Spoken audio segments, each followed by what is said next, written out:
আচ্ছা, তো আজকে হচ্ছে যে আমরা আমাদের যে সিএসসি 110 আছে সেইটার একদম শুরু থেকেই একটু শুরু করব, বিকজ আজকে থেকে যেহেতু রেকর্ড করতেছি। ঠিক আছে? সো আমাদের প্রথমে জানতে হবে যে অ্যাকচুয়ালি আমাদের সিএসসি 110 এ লাস্ট সেমিস্টারে যেহেতু অনেক ভয়াবহ হয়েছে। আচ্ছা, তুমি যে হচ্ছে আনমিউট করে আসো, একটু মিউট করে রাখো, তাহলে আমার কথা ক্লিয়ারলি শোনা যাবে আর কি। তো যেটা বলতেছিলাম, যেহেতু আমাদের হাতে সময় খুবই কম, আজকে 18 তারিখ, আমাদের হচ্ছে যে সামনের মাসের 26 তারিখে হচ্ছে মিড টার্ম। তার মানে আমাদের হাতে আছে কত দিন? এদিকে আছে 12 দিন, আর ওই মাসে আছে 26 দিন। সো 12 আর 26-এ টোটাল দাঁড়াইতেছে কত? 12 আর 26-এ দাঁড়াইতেছে 38 দিন। সো 38 দিনের মধ্যে আবার অনেক কিছু হবে, অনেক অন্যান্য কোর্স আছে। সো আমি চেষ্টা করবো মিডের আগে মিডের যতগুলো টপিক আছে এবং প্রবলেম সব কিছু আকারে হচ্ছে সলভ করে দিব। এটা হচ্ছে আমার আপাতত প্ল্যানিং। তাই আমি হচ্ছে যে ক্লাসে যদি তোমরা কেউ নাও থাকো, বাট আমি কিন্তু ক্লাস নিয়ে সেগুলোকে রেকর্ড করে রাখবো, সো দ্যাট তোমরা মিডের আগে সেগুলা আমার সাথে সাথে প্র্যাকটিস করে রাখতে পারো। সো আমি এখানে বলে রাখি যে আমাদের হচ্ছে যে আমাদের টোটাল 4টা কুইজ হয় নরমালি। তার মধ্যে বেস্ট 3 কাউন্ট হয়।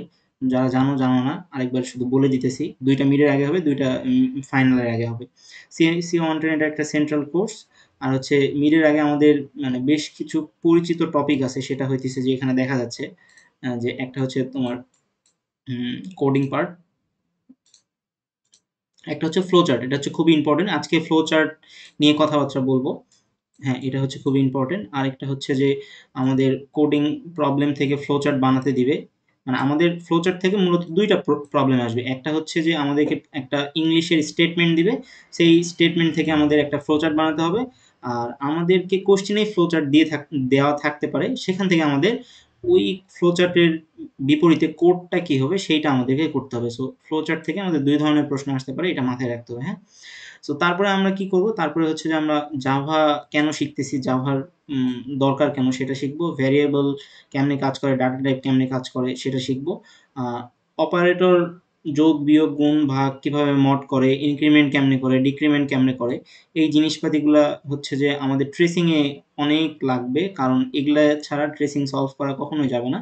সো এইটার উপরে আমি তখন বিশেষভাবে জোর দিব যে ইনক্রিমেন্ট ডিক্রিমেন্ট কেমনে করে, কোনটা আগে করতে হয়, কোনটা পরে করতে হয়। সো এইটা গেল। অপারেটর গেল। অপারেটর পরে আমাদের ব্রাঞ্চিং থাকবে। ব্রাঞ্চিং মানে হচ্ছে শর্তাবলী, ইফ এলস রিলেটেড জিনিসপাতিগুলা আমি ওই সেকশনে তখন কভার আপ করব। সো আমি মূলত যেটা চেষ্টা করব, আমি হুম, আচ্ছা আগে শেষ করি, দেন দেন আমরা হচ্ছে লুপে চলে যাব। লুপের ক্ষেত্রে আমাদেরকে মাথায় রাখতে হবে, প্রথমে আমরা হোয়াইল লুপ শিখব। হোয়াইল লুপের মধ্যে আবার আসছে নেস্টেড হোয়াইল লুপ, এটাও তো আশা করি জানার কথা। দেন হচ্ছে ফর লুপ, আর ফর লুপের পরে আছে হচ্ছে নেস্টেড ফর লুপ। সো এই জিনিসটাই হচ্ছে যে আমাদের ফাইনালে আসবে, যেটা হইতেছে অনেকে আটকে যাবে আর কি এই জিনিসটাতে। ঠিক আছে? সো আমরা হচ্ছে যে ফাইনাল বলতেছি, মিড টার্মে আর কি। সো মিড টার্মে এখান থেকে একটা ভালো লেভেলের প্রবলেম দিবে, সেই প্রবলেমটা যেন আমরা মানে 10-এ 10 পাই, বা 8-এর হলে 8-এ 8 পাই, সেটাই আমরা টার্গেট করব। সো এখানে আমি ওইটাই লিখে রাখছি যে 26 তারিখে আমাদের মিডের পরীক্ষা হবে। আর হইতেছে যে 17ই জুলাইয়ের দিকে আমাদের, তো আমরা তো শুরু করছিলাম আর কি 17ই জুলাই মানে আমাদের সেমিস্টার। আর তাহলে টোটাল 39 দিন আছে। সো এটাই। আর ট্রেসিং প্রবলেম সলভ করতে হবে, কারণ ট্রেসিং হচ্ছে এমনভাবেই প্রবলেমগুলো দিবে যেন হইতেছে যে আমরা সেগুলো ঠিক মতো করে সলভ করতে না পারি।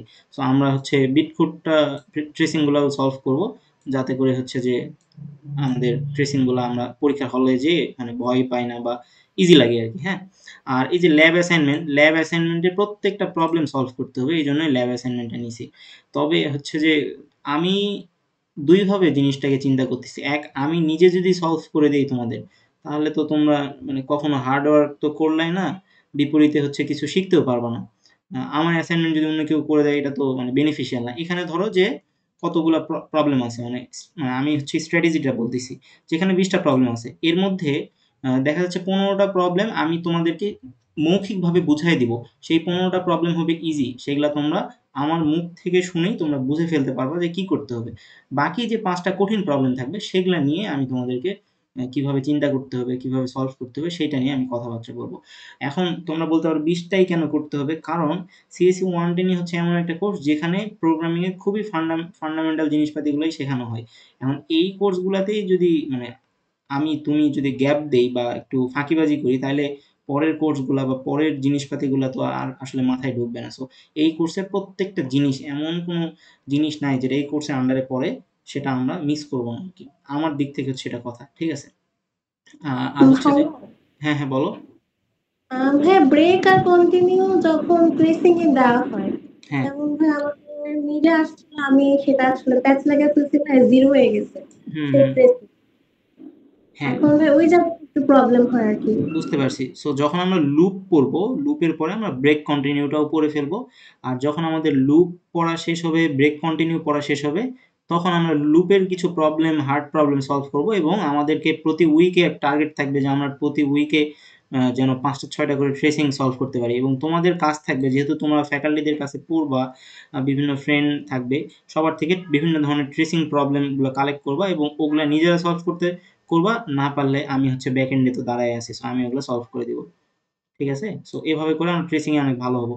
সো যেটা বললাম, ল্যাব অ্যাসাইনমেন্ট গুলো সবগুলো সলভ করতে হবে আর আমি নিজে থেকে কিছু প্রবলেম বানাবো, সেগুলা হচ্ছে সলভ করতে দেব। অ্যান্ড আমি যে প্রবলেমগুলো সলভ করতে দিব সেগুলা ধরে নিবা যে সেগুলা হচ্ছে যে পরীক্ষায় আসার মতো প্রবলেম। কারণ লাস্ট ২-৩ সেমিস্টার ধরে আমি হচ্ছে যে 110 এর কোশ্চেনগুলা নিয়ে অ্যানালাইসিস করতেছি।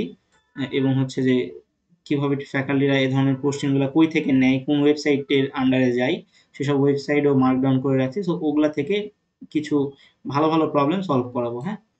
আর তোমাদের যেটা সেলফ লার্নিং হবে সেটা হচ্ছে যে এই টাও স্যারের ভিডিও দেখা, দেখে ডক্টর জাভাটা ইনস্টল করা আর হচ্ছে যে এমএসআই স্যারের ভিডিও দেখা। ফৌজিয়া তোমাকে হয়তো কাজ দিছিলাম, তুমি হয়তো অসুস্থ। তো এই কারণে হয়তো করতে পারছো কিনা জানি না। বাট তোমরা এমএসআই স্যারের এই জিনিসটা কতটুকু দেখছো বা দেখবা, যদি তোমরা দেখে থাকো তাহলে তোমরা ভালো করবে। ভিডিওগুলো কি দেখবো? বুঝিনি। এমএসআই স্যারের ভিডিওগুলো কি ভাই দেখবো? হ্যাঁ, অবশ্যই। তুমি ফ্যাকাল্টির ক্লাস করবা, প্রবলেমগুলো সলভ করবা, আমি যা যা করাবো সেগুলো করবা আর এমএসআই স্যারের ভিডিওগুলোকে প্রতিদিন ২টা ৩টা করে দেখবা। আমি হচ্ছে কয়টা ভিডিও দেখেছি বাকিগুলো দেখতে পারি নাই। না, দেখতে হবে। আমি নিজে দেখছি বলে ভালো করছি। ঠিক আছে? আচ্ছা ভাইয়া। ওকে। সো ফৌজিয়া, এতক্ষণ পর্যন্ত যা যা বললাম এগুলো তো ক্লিয়ার, এখানে তো কোনো সমস্যা নেই।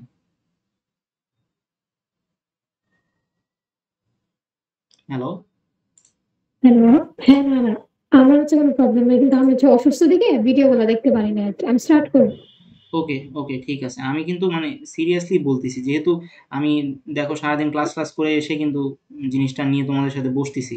তো তোমরা যদি সিরিয়াস হও তাহলে আমার ভাল লাগবে, বুঝছো? ওকে।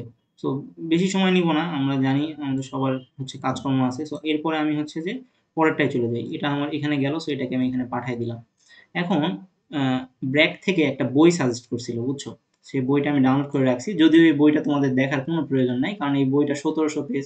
এত বড় পেজ দেখে কি করবা? জাস্ট আমি দেখানোর জন্য যে এই ধরনের বইও আছে। সো এটাও গেল। এটা নিয়ে কথা বলার কিছু নাই। এরপরে ব্র্যাক নিজে একটা বই লিখছে। এই বইটা সবার কাছে নাই। বাট আমি এটা কালেক্ট করছি।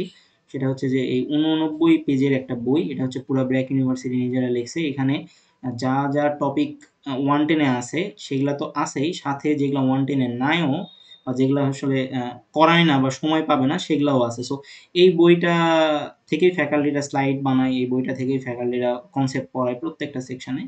সো ওই বইটাই আমি হচ্ছে যে somehow ম্যানেজ করে ফেলছি। এখান থেকে আমরা এটা অনেক কি তোমার হচ্ছে সেন্ট্রাল হওয়ার আগে লিখছে নাকি হচ্ছে সেন্ট্রাল হওয়ার আগেই লিখছে। অনেক আগের বই নাকি রিসেন্টলি লিখছে?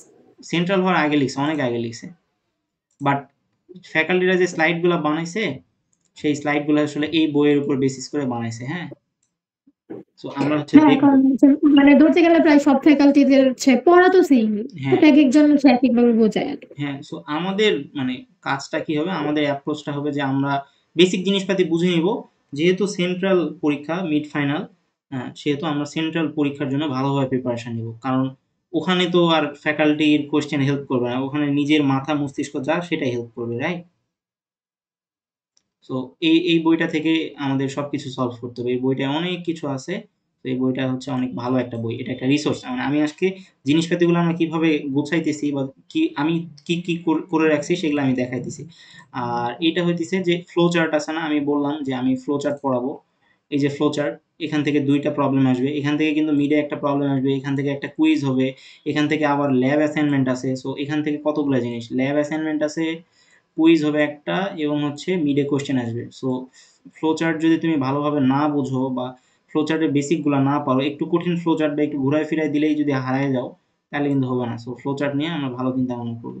সো হ্যাঁ, ভাই মিডে অনেক বড় ফ্লোচার্ট আসছিল মানে। হ্যাঁ, ফ্লো চার্ট অনেক বড় আসছিল, এই জন্য আমি হচ্ছে চিন্তা ভাবনা করছি যে এবার অনেক বড় বড় ফ্লো চার্টই আমিও দেখাবো আর কি, সো দ্যাট পরীক্ষার হলে যে ভয় না পাওয়া, যে এখানে কিছু ফ্লো চার্ট আছে, দাঁড়াও একটু বের করি। হয়ে গেল। হ্যাঁ, এখান থেকে ফ্লো চার্ট শুরু হয়েছে। সো এগুলো প্রত্যেকটা ফ্লো চার্ট আমরা দেখবো, এছাড়াও আরো বেশ কিছু ফ্লো চার্ট আছে, সেগুলো আমরা দেখবো। সো আশা করি আমি আমি তো নিজে বুঝাই দিব এবং তোমাদেরকেও পড়তে দেব। তারপরে যদি তোমরা বুঝতে না পারো সেক্ষেত্রে আমি আছি, মানে আমি নিজে ধরো যে 5 পেজ পড়াবো, তোমাদেরকে 10 পেজ পড়তে দেবো, বাট আমি আগে বুঝাই দিব, তারপর পড়তে দেবো, আদারওয়াইজ তো ওটা লাভ হলো না। সো ঠিক আছে, এটা হচ্ছে বেসিক অফ ফ্লো চার্ট। এখানে বেশ কিছু ফ্লো চার্ট আমি বানায় রাখছি বিভিন্ন ওয়েবসাইট থেকে, এগুলো আমি বুঝাই দিব। এটা গেল। এরপরে আমাদের হচ্ছে যে স্লাইড, যেটা মানে যেটা ফ্যাকাল্টিরা যে স্লাইডগুলো ইউজ করে, সেই স্লাইডগুলো আমি বুঝাই দিব। সেই স্লাইডগুলো আমি আমার কাছে রাখছি। এটা হচ্ছে স্লাইড 1। এটা কিসের উপরে? এটা হচ্ছে ইন্ট্রোডাকশন টু জাভা। জাভা কি সেটার উপরে। আরেকটা আছে হচ্ছে তোমার ওটা কই গেল? হ্যাঁ, এটা হচ্ছে introduction two variable and data type. এই ভ্যারিয়েবল ডাটা টাইপের উপর এটা হচ্ছে ফ্যাকাল্টিদের হচ্ছে তোমার স্লাইড। সো এই স্লাইডটাও আমরা বোঝার চেষ্টা করব। এখানে কি বলছে? বেশি কিছু নাই।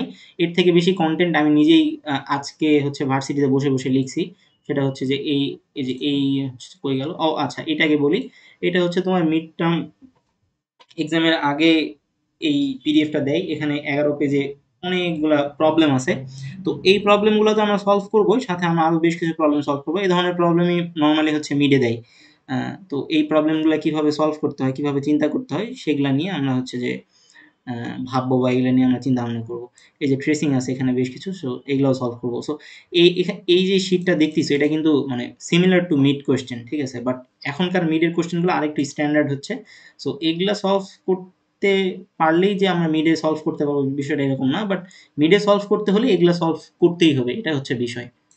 তো এটা গেল। আর আজকে আমি প্রায় যে 27 পেজের একটা নোট বানাইছি।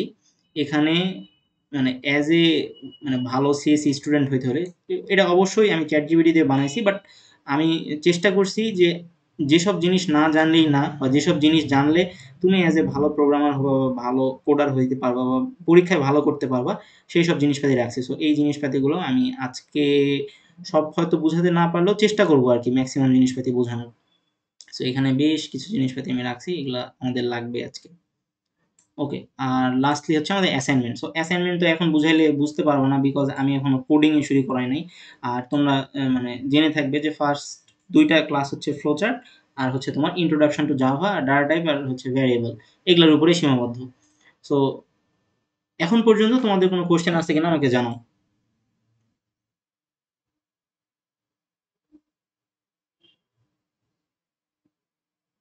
হ্যালো। ভাই এটাকে আপনি নিজে বানিয়েছেন? মানে লাস্টে যেটা দেখিয়েছেন। হ্যাঁ, অবশ্যই।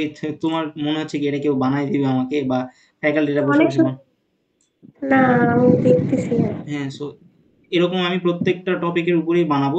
এটা নট অনলি তোমাদের জন্য, এটা আরো বেশ কিছু জায়গায় কাজে লাগাবো। আর আমি নিজেও হুম, হইতেছে যে এগুলা নোট রাখবো আর কি ইন ফিউচারে জন্য আর কি। সো এই জি। কারণে আর কি, বুঝছো?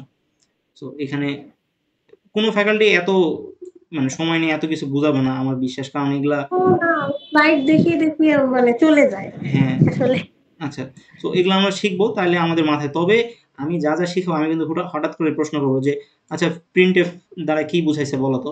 সো এখানে কিন্তু আমি নোটে লিখে দিছি এটা ফরম্যাট করে আউটপুট দেখানোর জন্য ব্যবহৃত হয়। সো এই কথাবার্তাগুলা নোটে অলরেডি আছে, তোমাদের নোট করার প্রয়োজন নাই, বাট তোমাদের মাথায় যদি না থাকে, এখন এই জিনিসটা আমি কেমনে বুঝাবো, এটার এক্সাম্পল আমি এখানে রেখে দিছি, এটা আউটপুট কেমন আসে সেটা আমি বুঝাইছি। সো সব কিছু আমি দিয়ে রাখছি এই নোটে। এই নোটটা কিভাবে কাজ করে এবং এই কোডগুলা আমি আমার হচ্ছে এই হচ্ছে যে তোমার হচ্ছে ভিএস কোডে লিখতে পারি, অথবা অনলাইন কম্পাইলারেও লিখবো। সো তোমাদেরকে এই জিনিসপাতিগুলো কিন্তু তখন বুঝতে হবে। আমি ধরে নিতেছি তোমরা কিছু পারো না, বা তোমরা জানলেও আমি ধরে নিতেছি কিছুই জানো না, বাট আমি যে কথাবার্তাগুলো বলবো সেগুলো খুবই মানে বাচ্চাদের মতো করেই বলবো, ওইভাবে আমি নোটটা বানাইছি। এবং এই যে এটা দেখতেছো না, এটা হচ্ছে স্লাইড থেকে নেওয়া। তো স্লাইডটা এখানে নিছি, দেন এটা আমি মানে এক্সপ্লেন করে রাখছি এখানে যে কি বলতে হবে। তো এখানে অনেক কিছু আছে। আমার মনে হয় না একদিন এটা শেষ হবে, বাট এটার উপরে আমি আরেকদিন হয়তো ক্লাস নিতে পারি, বাট আজকেই শুরু করব আর কি। তো আমি আজকে ভাবতেছি যে আমি কি আজকে ফ্লোচার্ট দিয়ে শুরু করব নাকি হচ্ছে যে এই ইন্ট্রোডাকশন দিয়ে শুরু করব, এটা এখন চিন্তা ভাবনা করতেছি। তো তোমাদের কাছে কি মনে হয় কোনটা দিয়ে শুরু করা উচিত? ইন্ট্রোডাকশন দিয়ে শুরু করো। তাহলে ফ্লোচার্ট কি কালকে? হ্যাঁ, ফ্লোচার্টটা কালকে না। আজকে আমি খুব একটা বেশি সুস্থ নয় আর কি। আচ্ছা প্রেশার ঠিক খুবই। আছে। সো ফ্লোচার্টের জন্য আমি একটা আলাদা ফুল ক্লাস রাখবো, ঠিক আছে? আজকে তাহলে আমরা ইন্ট্রোডাকশন টু জাভা আর ভ্যারিয়েবল, যেহেতু এগুলা মানে মৌখিক কথাবার্তা এবং সবকিছু এখানে দেওয়াই আছে, তো আমি এটাকে একটা একটা করে এক্সপ্লেন করা শুরু করে দিই। হ্যাঁ, আশা করি আমাদের হচ্ছে যে 45 মিনিটের মতো লাগবে, দেখা যাক। আমি এখান থেকে শুরু করি। সো কই গেল আমার নোটটা? হ্যাঁ, so এটা হচ্ছে আমার নোট। সো তাহলে আজকে আমাদের ক্লাস 2 টাই হবে ক্লাস 1। আমি এখান থেকে দেখাচ্ছি। সো নরমালি আমি বলতে থাকি, তোমরা জাস্ট আমার কথা শুনতে থাকো। এগুলো জাস্ট মোটামুটি থিওরিটিক্যাল কথাবার্তা কিছু। অনেক কিছু বুঝবা, অনেক কিছু বুঝবা না। আমি নিজেও কিন্তু অনেক কিছুই নোটেড ছিল যেগুলো আমি যখন 1-10 করছি আমি বুঝি নাই। পরে যখন একটু বড় হইছি, এগুলা নিয়ে ঘাটাঘাটি করছি, ২-১টা সেমিস্টার গেছে, তখন জিনিসগুলোকে আরো বেশি ফিল করা শুরু করছি। বুঝতে পারছো? সো সে কথা বাদ, আমি শুরু করি। সো আজকে আমাদের টপিক হচ্ছে ইন্ট্রোডাকশন টু জাভা। আর ভেরিয়েবল একটা টপিক আছে, ভেরিয়েবলের অনেক কিছু আছে, এবং ডাটা টাইপ বলে একটা টপিক আছে। আমি আগেই বলতেছি, এই যে শীটটা, এটা তুমি মানে এই শীটটা তোমার 110-এও যেমন লাগবে, 111-এও ঠিক তেমনভাবেই লাগবে। সো আবার হচ্ছে যে 220 যদি কখনো করো সেটাতেও লাগবে, কারণ এই শীটটা হচ্ছে একদম বেসিক। এই কথাবার্তাগুলো না জানলে তুমি কোডিংয়ে বারবার করে ভুল করবে। সো আমি প্রত্যেকটা কথা সেভাবে বলবো। এখন কথা হচ্ছে যে হয় জাভা কেন শিখবো? তো জাভা হচ্ছে এমন একটা প্রোগ্রামিং ল্যাঙ্গুয়েজ যেটা হচ্ছে যে রিয়েল ওয়ার্ল্ডে ইম্প্যাক্ট রাখে। কিভাবে ইম্প্যাক্ট রাখে? যে এটা হচ্ছে মোর দেন কত পার্সেন্ট, এখানে বলছে যে এত বিলিয়ন মানুষকে সার্ভিস দেয়। এবং জাভা এমন একটা প্রোগ্রামিং ল্যাঙ্গুয়েজ যেটা এতগুলো ডিভাইসে চলে। তার মানে বুঝতে পারতেছো জাভা কত কত বেশি আসলে পপুলার। বিকজ এই যে আমাদের যে ফেসবুক, তারপরে গুগল, এসবের ব্যাকএন্ডে, সার্ভারে বা ব্যাকএন্ডে হচ্ছে জাভার কোড লেখা হয়, এবং এই জন্যই আমাদের ভার্সিটিও জাভার গুরুত্বটা বুঝে পাইথন থেকে জাভাতে শিফট করছে। সো এটা হচ্ছে নরমাল কথাবার্তা। সো এখানে বলছে যে versatile use case, Java specific প্ল্যাটফর্মে সীমাবদ্ধ না। এই স্পেসিফিক প্ল্যাটফর্মে সীমাবদ্ধ না, এটার একটা ব্যাখ্যা আছে। এই প্ল্যাটফর্ম ইন্ডিপেন্ডেন্ট বলে আমি একটা জিনিস বলবো, সেটা তোমরা একটু পরে বুঝতে পারবা। তার আগে আমি বলি যে জাভা কোথায় কোথায় লাগে। সেটা হচ্ছে ওয়েব ডেভেলপমেন্ট। আমরা যে নাম শুনছি না, এইচটিএমএল, সিএসএস, জাভাস্ক্রিপ্ট বা ওয়েব ডেভেলপার বলে অনেকে। সো জাভা দিয়েও ওয়েব ডেভেলপমেন্ট করা যায়। সো এই কথাবার্তা স্প্রিং ফ্রেমওয়ার্ক বা স্প্রিং বুট নামে কিছু জিনিসপাতি আছে, সেগুলো দিয়ে আমরা, যদি কখনো জাভার ডেভেলপার হও তখন তুমি এই ব্যাপারে আরো বিস্তারিত জানবা। মোবাইল যে অ্যাপ আছে, ওই যে ছোটবেলায় জাভার গেমস ইনস্টল করা হতো, সো সেখানে হচ্ছে অ্যান্ড্রয়েড অ্যাপ আছে, অনেক কিছুতে জাভা দরকার হয়। তো জাভার এগুলো ইউজ কেস। এই যে ডেস্কটপ অ্যাপ্লিকেশন, আমরা যে ডেস্কটপে বিভিন্ন সফটওয়্যার ইনস্টল করি, সেটাতেও জাভার প্রোগ্রামিং ল্যাঙ্গুয়েজ লাগে।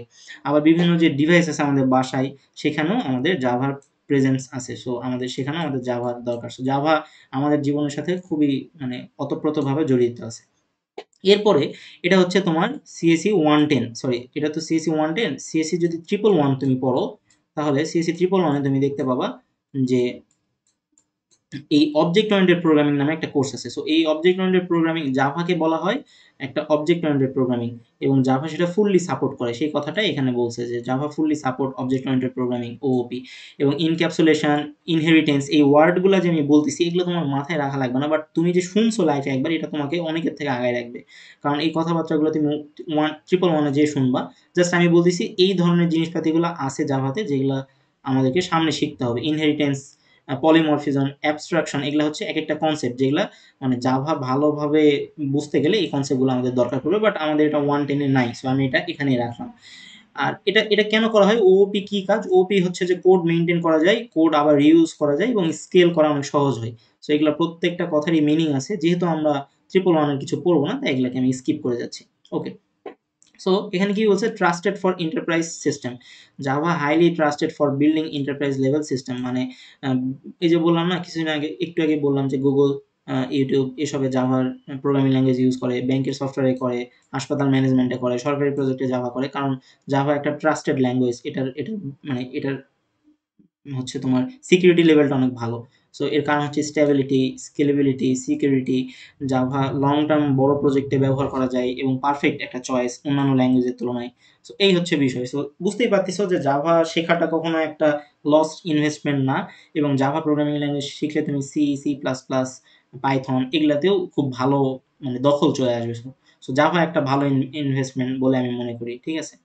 সো এখানে বলা হচ্ছে প্ল্যাটফর্ম ইন্ডিপেন্ডেন্ট। এই জিনিসটা আমরা একটু ছোট্ট করে বোঝার চেষ্টা করব একটু নিচে যেয়ে। সো এখানে কি বলছে, রাইট ওয়ান্স রানস এভরিওয়্যার। মানে কি রাইট ওয়ান্স মানে হচ্ছে যে আমি যে এখন এই তোমাদের সাথে কথা বলতেছি এটা হচ্ছে উইন্ডোজ, রাইট? সো আমি হচ্ছে উইন্ডোজের কথা বলছি। উইন্ডোজ ছাড়াও কিন্তু উইন্ডোজ কি, উইন্ডোজ হচ্ছে একটা অপারেটিং সিস্টেম। এখানে কি বলছে, অর্থাৎ জাভা কোড আপনি একবার কম্পাইল করলে সেটা ওএস, ওএস মানে হচ্ছে অপারেটিং সিস্টেম। আমি এখন ইউজ করতেছি উইন্ডোজ, কারো আছে হচ্ছে যে অ্যাপেলের ম্যাকবুক, কেউ আবার ইউজ করে লিনাক্স। এগুলা তিনটাই হচ্ছে অপারেটিং সিস্টেম। এই অপারেটিং সিস্টেমের জিনিসটা কি হয়েছে, এই অপারেটিং সিস্টেম আমি যদি এখন এই জাভা কোডটা উইন্ডোজে করি, এই কোডটাকে আমি চাইলেই ম্যাকে চালাইতে পারবো, আবার এই কোডটাকে চাইলেই আমি লিনাক্সেও চালাইতে পারবো। সো জাভা হচ্ছে এমন একটা প্রোগ্রামিং ল্যাঙ্গুয়েজ যেটা আমি একটা জায়গায় লিখলে, একবার লিখলে সেটা আমি সমস্ত প্ল্যাটফর্মে লিখতে পারবো। এই কারণে এখানে বলা হয়েছে প্ল্যাটফর্ম ইন্ডিপেন্ডেন্ট, বুঝতে পারছো? অন্যান্য প্রোগ্রামিং ল্যাঙ্গুয়েজ, সব প্রোগ্রামিং ল্যাঙ্গুয়েজ এই সাপোর্টটা বা এই ফ্যাসিলিটিটা দেয় না। সো এখানে বলছে যতক্ষণ না জেভিএম, জেভিএম হচ্ছে এমন একটা ওয়ার্ড যেটা হচ্ছে জাভার ডেভেলপমেন্ট কিটে লাগে। এখন জাভার ডেভেলপমেন্ট কিট কি, এই ব্যাপারে বিস্তারিত আলোচনায় গেলে মাথা ঘুরবে, কারণ এটা একটু ডেপথ আলোচনা। বাট আমি বলে রাখতেছি যে কিওয়ার্ডটা বললাম JVM, Java virtual machine. Virtual মানে কি, ভার্চুয়াল মানে তুমি যেটা দেখতে পাও না সেটা হচ্ছে ভার্চুয়াল। সো জাভা প্রোগ্রামার যারা তৈরি করছে জাভা ল্যাঙ্গুয়েজটা, তাদের একটা ভার্চুয়াল মেশিন আছে, সেখানে তারা সেট অফ রুলস বা কিছু জিনিসপাতি রুলস দিয়ে রাখছে যেটা দিয়ে জাভা রান করে। সো এটা এখানে এই কথাটাই বলা হয়েছে। সো এতটুকুই জেনে রাখো যে জেভিএম। ওকে, সো প্ল্যাটফর্ম ইন্ডিপেন্ডেন্সি কি, এটা কি? এটা হচ্ছে কি ফিচার অফ জাভা, এটা হচ্ছে জাভার একটা কি ফিচার। কারণ এই ফিচারটার জন্য জাভা অনেক বেশি জনপ্রিয় হয়ে গেছে, এটা মনে রাখবা। এগুলো কিন্তু পরীক্ষায় আসবে না, বাট তোমাকে আমি বেসিক জিনিসপাতিগুলো বুঝাইতেছি যে আমরা যে একটা জিনিস শিখতেছি এটার ব্যাকগ্রাউন্ড কি, এটা কিভাবে তাহলে জিনিসটা শিখতে তোমার ইন্টারেস্টেড কাজে লাগবে। আমি যদি এখন প্রবলেম সলভ করতে শুরু করি, কিছুদিন পরে ভালো লাগবে না। সো এটাই আমি বললাম। এখন আমরা চলে যাই হচ্ছে তোমার জেভিএম এ। জেভিএম মানে কি, ভার্চুয়াল মেশিন। সো এখানে বলছে যে জেভিএম হচ্ছে প্ল্যাটফর্ম ইন্ডিপেন্ডেন্ট ইন্টারপ্রেটার, যেটা জাভাকে বাইট কোড এক্সিকিউট করে। আমরা সবাই জানি যে কম্পিউটারের নিজস্ব ভাষা হচ্ছে জিরোস আর one, right? So byte code হইতেছে এটা হচ্ছে 2 বাইটের একটা কোড। সো কম্পিউটার শুধুমাত্র বাইট কোড বোঝে, অন্য কিছু বোঝে না। সো এই জেভিএমটাই কি করে, আমরা যে হ্যালো ওয়ার্ল্ড এগুলা লিখি বা প্রিন্ট করি, সেটাকে তখন এই জেভিএমটা কি করে বাইট কোডে এগুলাকে কনভার্ট করে, সো দ্যাট জাভা বুঝতে পারে যে এখানে হ্যালো ওয়ার্ল্ড প্রিন্ট করতে হবে, বুঝতে পারছো? সো জেভিএম এর কাজ হইতেছে এটা। আচ্ছা, আরেকজন মেবি জয়েন দিছে, আমি তাকে একটু অ্যাপ্রুভ করে দেই। ওকে, সো যেটা বলতেছিলাম, বাইট কোড মানে হচ্ছে যে বাইট কোডের আরেকটা কাজ হচ্ছে ডট ক্লাস ফাইল। এই ডট ক্লাস ফাইলের ইম্পর্টেন্স তুমি সিএসসি 111 যে বুঝবা যে what is dot class file. এখন ডট ক্লাস ফাইলের কথা আমি এইটাতে কেন বলবো না, একটু বুঝতে অসুবিধা হবে। জাস্ট ছোট্ট করে আমি একটা জিনিস দেখাই দেই যে এইটা হইতেছে আমার একটা কোড, হ্যাঁ? এইটা হইতেছে আমার একটা কোড। লেটস সি, একটু হোল্ড করো, আমি জাস্ট তোমাকে একটা জিনিস দেখাই যে ডট ক্লাস ফাইল এটা কই থেকে আসছে, এটার উৎপত্তিটা কই। সো লেটস সে আমি হচ্ছে যে আমার কম্পিউটারের 4th semester CSC 111 lab 1 2D array. এই যে এখানে তোমরা দেখতে পাইতেছো যে main dot Java main dot class, এই যে ডট ক্লাস, এই ডট ক্লাস ফাইলটা কে তৈরি করছে? এখন যদি তোমাকে প্রশ্ন করি যে এখানে তুমি তো মেইন ডট জাভা দেখতে পাচ্ছ, তাহলে মেইন ডট ক্লাস কই থেকে আসলো? আবার এই যে আইডেন্টিটি ম্যাট্রিক্স ডট জাভা এখানে আছে, সো এখানে আইডেন্টিটি ম্যাট্রিক্স ডট ক্লাস কই থেকে আসলো? এই প্রশ্ন যদি কেউ করে, তুমি যদি উত্তর দিতে না পারো, তখন তো প্রশ্ন করবে যে তুমি তাহলে কি শিখলা, রাইট? সো এই ডট ক্লাস ফাইলটা তৈরি করছে কে? এই ডট ক্লাস ফাইলটা তৈরি করছে আমাদের জেভিএম, এটা মাথায় রাখবা। ওকে, সো আবার এখানে আরেকটা ম্যাটার আছে, আমি তো উইন্ডোজ ইউজ করতেছি, কেউ যদি ম্যাক ইউজ করে তার জেভিএমটা কিন্তু আলাদা, ঠিক আছে? এটাও মাথায় রাখবা। সো আমি প্রত্যেকটাই পয়েন্ট করে রাখছি, সো এই নোটটা অনেক বেশি হেল্পফুল হবে। এবং আমি যে দাগাইতেছি এটার ফ্রেশ কপি আমার কাছে হাজার হাজার আছে, সো ফ্রেশ কপিটাই দিয়ে দিব। আচ্ছা, তো তো কিন্তু জেভিএম এর একটাই কাজ, সেটা হচ্ছে বাইট কোডকে মেশিন কোডে রিডেবল ফরম্যাটে কনভার্ট করে। মানে এই যে বাইট কোড আছে, এই বাইট কোডটাকে মেশিনের যে ভাষা আছে সেই ভাষাতে কনভার্ট করে হচ্ছে জেভিএম, এবং তারপরে প্রোগ্রামটা রান করে। সো এই কথাটা সব থেকে ইম্পর্টেন্ট, সেটা হচ্ছে জেভিএম এর জন্য কোড একবার লিখে যে কোনো প্ল্যাটফর্মে রান করা যায়। ঠিক আছে, এই হচ্ছে বিষয়। এরপরে আমরা আসি জেআরই নামে আরেকটা কিওয়ার্ড আছে। জেআরই মানে হচ্ছে জাভা রান টাইম এনভায়রনমেন্ট। জেআরই মানে হচ্ছে জাভা রান করার জন্য প্রয়োজনীয় লাইব্রেরি। এখন লাইব্রেরি কি সেটা আমি তোমাকে কি বলবো। লাইব্রেরি মানে কি? লাইব্রেরি মানে হচ্ছে অনেকগুলো বই থাকে। সো জাভার একটা লাইব্রেরি আছে। ওই লাইব্রেরিতে জাভা কি করছে, জাভার যে প্রোগ্রামাররা আছে তারা বিভিন্ন ধরনের বইপত্র লিখে রাখছে। তার মানে কি, যখন তোমার যে জিনিসটা প্রয়োজন হবে ওই লাইব্রেরির যে বইটা তোমার প্রয়োজন হবে তুমি যেন টুক করে খুঁজে পাও। সো জাভারও এরকম একটা লাইব্রেরি আছে বা এনভায়রনমেন্ট আছে বা একটা প্যাকেজ আছে। সো সেই প্যাকেজের নাম হচ্ছে জাভা রান টাইম এনভায়রনমেন্ট। ঠিক আছে, ওকে। সো জেআরই বা জেভিএম থাকে। তারপরে কি বলছে, জেআরই লাগবে জাভা প্রোগ্রাম রান করানোর জন্য, কিন্তু কোড লেখা বা কম্পাইল করার জন্য জেআরই যথেষ্ট না। কারণ কি, জেআরই হলেই তো একমাত্র হবে না, এদিকে আরেকটা টপিক আছে সেটা হচ্ছে জেডিকে। সো আমরা টোটাল কয়টা জিনিস নিয়ে আলোচনা করছি সেটা নিচে আমি সামারি এখানে লিখে দিছি। সো আমরা সামারিটা একটু দেখি, তার আগে জেডিকে দেখি। জেডিকে মানে হচ্ছে জাভা ডেভেলপমেন্ট কিট। সো এই তিনটা জেভিএম, জেআরই, জেডিকে, এই তিনটা ছাড়া জাভা প্রোগ্রাম রান হয় না। সো যখন আমরা এই যে তুমি যে সিএসসি 110 পড়বা, তুমি যে প্রত্যেকটা তোমার ল্যাপটপে যে জাভা কোডগুলো লিখবা, তোমার কোড তখনই রান হবে, কম্পাইল হবে বা তুমি আউটপুট দেখতে পারবা শুধুমাত্র এই তিনটা জিনিস থাকলে। আদারওয়াইজ তোমার কম্পিউটারে কোনো প্রোগ্রাম রান হবে না। তুমি যদি এখন জাভা কোড লিখে রান বাটনে ক্লিক করো, রান হবে না যদি না তুমি আগে থেকে এগুলা ইনস্টল করে রাখো। এই কারণেই আমি কিন্তু এখানে বলে রাখছি, যে কি বলে রাখছি, যে টাউসারের ভিডিও থেকে doctor Java, JDK, JVM install করে রাখতে হবে। আদারওয়াইজ তুমি কোনো প্রোগ্রামই রান করতে পারবে না। সো প্রত্যেকটা জিনিসের সাথেই কিন্তু আমি প্রত্যেকটা জিনিসকে কানেক্ট করে দিছি, সো দ্যাট পরে যাতে বুঝতে না পারো যে এটার কাজ কি, এটা কই থেকে আসলো। বুঝতে পারছো? ওকে। সো সো আশা করি জিনিসপাতিগুলো একটা জেনারেল লেভেলের একটা নলেজ গেছে, যে এই জেভিএম কি এবং প্রত্যেকটা এটার কাজ কি, এটার কাজ কি, সেগুলো আমি সবকিছু লিখে রাখছি। তোমাদের যখন এগুলো দিব তোমরা আরেকবার পড়লে জিনিসগুলো আরো মাথায় থাকবে। সো প্ল্যাটফর্ম ইন্ডিপেন্ডেন্টের ব্যাপারটা আমি বলছি, যে প্রত্যেকটা আহ, আমার উইন্ডোজেও চলবে, ম্যাকেও চলবে, লিনাক্সেও চলবে। ঠিক আছে, এরপরে হচ্ছে যে এখানে এই যে দেখো ডট জাভা, একটু আগে আমি দেখাইলাম, কিন্তু আমি আরেকবার ওখানে যাই। আমি এখানে কি দেখাইলাম, কই গেল এটা আমার, হ্যাঁ, 2D অ্যারে। এখানে দেখো একটা ডট জাভা নামে একটা ফাইল আছে, আর এটা হচ্ছে তোমার ডট ক্লাস। এটা টাইপ কি, এখানে টাইপগুলো লেখা আছে। এটা হচ্ছে টাইপ মানে হচ্ছে এটা ক্লাস ফাইল, এটা হচ্ছে ক্লাস ফাইল, আর এটা হচ্ছে জাভা সোর্স ফাইল। এই জাভা সোর্স ফাইলটাই আমাকে কি করে, জাভার কোড আমি এখানে লিখি, আর এই যখন সোর্স ফাইলটাকে আমি রান করব তখন আমার ক্লাস ফাইল তৈরি হবে। জাস্ট এটা মনে রাখো, আমি যদি এই জাভা সোর্স ফাইলটাকে রান করি তাহলে আমার ক্লাস ফাইল তৈরি হয়। যখন আমরা কোড করব তখন আমরা ওই প্র্যাকটিক্যালি লিখবো, এগুলো থিওরিটিক্যাল কথা মনে থাকবে না। ওকে। সো এই যে এখানে লিখছে জাভা কোড লিখি, সেটাকেই হচ্ছে জাভা সোর্স ফাইল বলে, আর জাভা সোর্স ফাইলের ফলে ডট জাভা নামে একটা কি বলে টাইপ তৈরি হয় আর কি। সো লেটস সে এটা হচ্ছে পাবলিক ক্লাস হ্যালো। এখন এই যে মানে এখন তুমি আমাকে প্রশ্ন করতে পারো এই পাবলিক কথাটার কাজ কি, বা এটাকে কেন লিখছে, এই ক্লাস কথাটা কই থেকে আসলো, এই হ্যালো কথাটা না দিয়ে অন্য কিছু দিলে কি হইতো, এই পাবলিক আবার কেন লিখলো, এখানে পাবলিক না লিখে আমি তো প্রাইভেটও লিখতে পারতাম, এখানে স্ট্যাটিক না লিখে তো আমি হচ্ছে যে ডাইনামিকও লিখতে পারতাম। মানে তোমার মনে যত ধরনের প্রশ্ন আছে তুমি সেগুলো আমাকে করবা, কারণ আমি আমি যখন পড়তে গেছি আমার তখন এই প্রশ্নগুলো মনে জাগছে, কিন্তু আমাকে কোনো ফ্যাকাল্টি উত্তর দেয়নি। দিন শেষে আমাকে ওই চ্যাট জিপিটি ঘেটে বলো বা গুগল ঘেটে বলো উত্তরগুলো বের করতে হয়েছে। সো এই জিনিসপাতিগুলোর উত্তরগুলো এখানে আমি সমস্ত কিছু আমার মনের মতো করে নোটটাকে সাজায় রাখছি, একটু পরে আসতেছি এই জিনিসপাতিগুলো। ওকে। সো যেটা বলতেছিলাম, যে এই যে public class hello, public static void main, string arg, system dot out dot print L N, এই জিনিসপাতিগুলো আবার কি, এটা হইতেছে যে আমি এগুলা জাভার হচ্ছে কি বলে, জাভার হচ্ছে যে গ্রামার, এই গ্রামারগুলো ছাড়া মানে ভাষায় বলতেছি, যেগুলো হচ্ছে জাভার একটা গ্রামার, এই লাইনগুলো ছাড়া তুমি জাভার কোডটা লিখতে পারবে না। আর আমি প্রোগ্রামকে বলছি যে তুমি একটা কম্পিউটার স্ক্রিনে আউটপুট দেখো, সেটা হচ্ছে হ্যালো ওয়ার্ল্ড, আর এটা হচ্ছে যে জাস্ট ওই প্রিন্ট করার জন্য লিখতে হয় জাভাতে।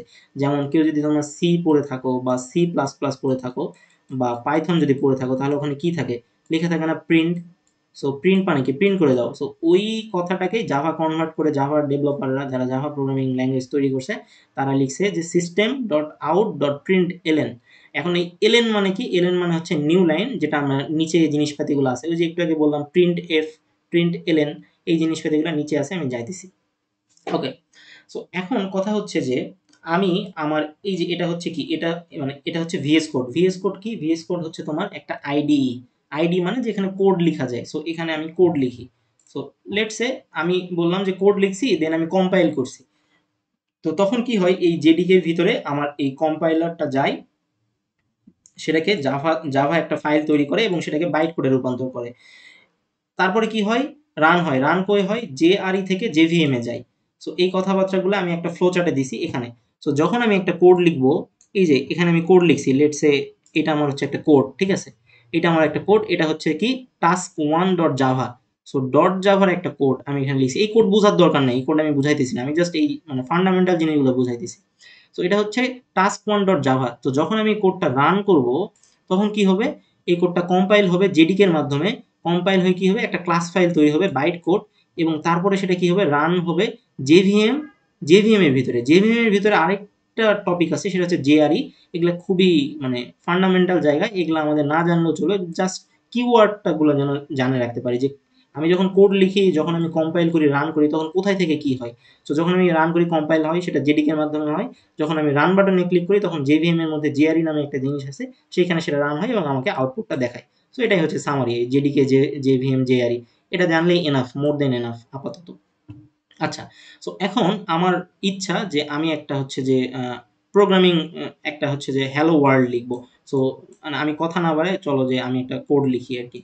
সো লেটস সে আমি হচ্ছে যে এইখানে একটা ফোল্ডার খুললাম, যে আজকে যে ডে 2। সো ডে 2 নামে ফোল্ডার খুললাম। তোমাদের হচ্ছে যে ডক্টর জাভা কিভাবে কোড লিখে সেটা তো দেখাবোই। তার আগে আমি যেটা ভিডিওটা দেখতে বলছি, টাও স্যারের কি বলে জেডিকে জেভিএম ডক্টর জাভা ইনস্টলের ওই ভিডিওটা তোমরা দেখে ফেলবা। ওই ভিডিওটা দেখে যদি ওটা ইনস্টল করতে নাও পারো, সেক্ষেত্রে তো আমি আছি, বাট তোমাদের ইফোর্টটা দরকার। সবকিছু যদি আমি একা করি, তাহলে তো সময়ই হবে না আর কি। সো এখানে আমি আসলাম, এখানে এসে আমি এটা ভিএস কোড ওপেন করবো। সো এই কারণে জাস্ট এগুলো করতে হয়, এগুলো তোমাদের বুঝতে হবে না, আমার জন্য। আচ্ছা, সো এখানে আমি আসলাম, যে ডে 2 নামের যে ফোল্ডারটা, সেখানে আমি একটা লিখবো, যে আমি হ্যালো ওয়ার্ল্ড নামে একটা প্রোগ্রাম লিখবো আর কি। So hello WORLD dot Java.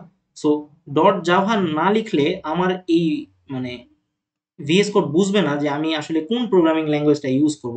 So আমি ডট জাভা দিয়ে ওকে বললাম যে আমি জাভা দিয়ে কোডটা লিখবো, আর আমার মানে ফাইলটার নাম হবে হ্যালো ওয়ার্ল্ড।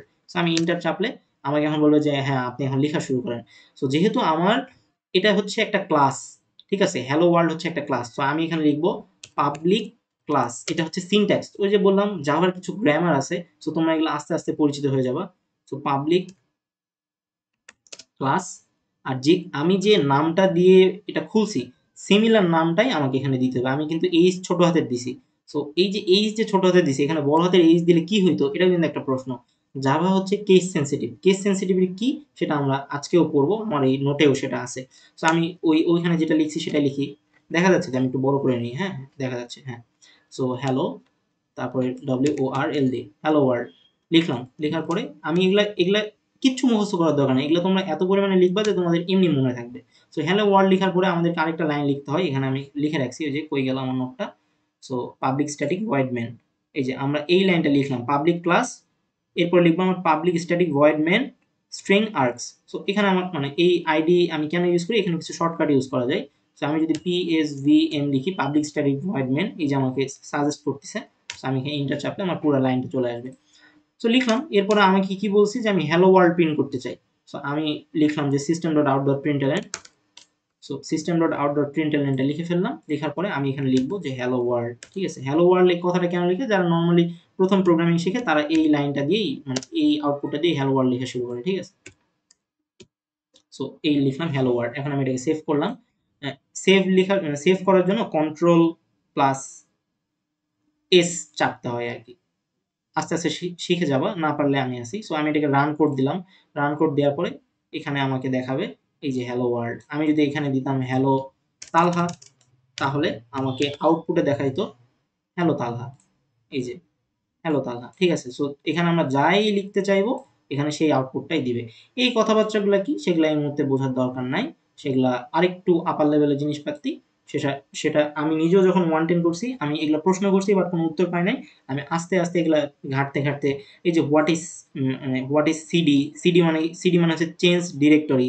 এই সি মানে কি, সি মানে হচ্ছে আমার এই যে এই কোডটা কই থেকে রান হইতেছে, এই কোডটা আমার রান হইতেছে যে সি ড্রাইভ আছে না, যে আমাদের কম্পিউটারে একটা সি ড্রাইভ আছে না, দেখো নাই, এই যে সি ড্রাইভ, এই সি ড্রাইভ থেকে রান হইতেছে, কারণ আমি এই ফোল্ডারটা খুলছি কোথায়, সি ড্রাইভে। সো প্রত্যেকটা মানে ওয়ার্ডের এখানে মিনিং আছে। সো মিনিংগুলো বুঝলে তুমি বুঝতে পারবা। আমি হচ্ছে ইউজারের মধ্যে ফোল্ডারটা খুলছি, আমার এটা ওয়ান ড্রাইভে আছে, আমি ফোল্ডারের নাম দিচ্ছি ডে 2, জাভা সি মানে হচ্ছে জাভা কোডটা আমি রান করতে চাই, হ্যালো ওয়ার্ল্ড ডট জাভা মানে এই ফোল্ডারের নাম।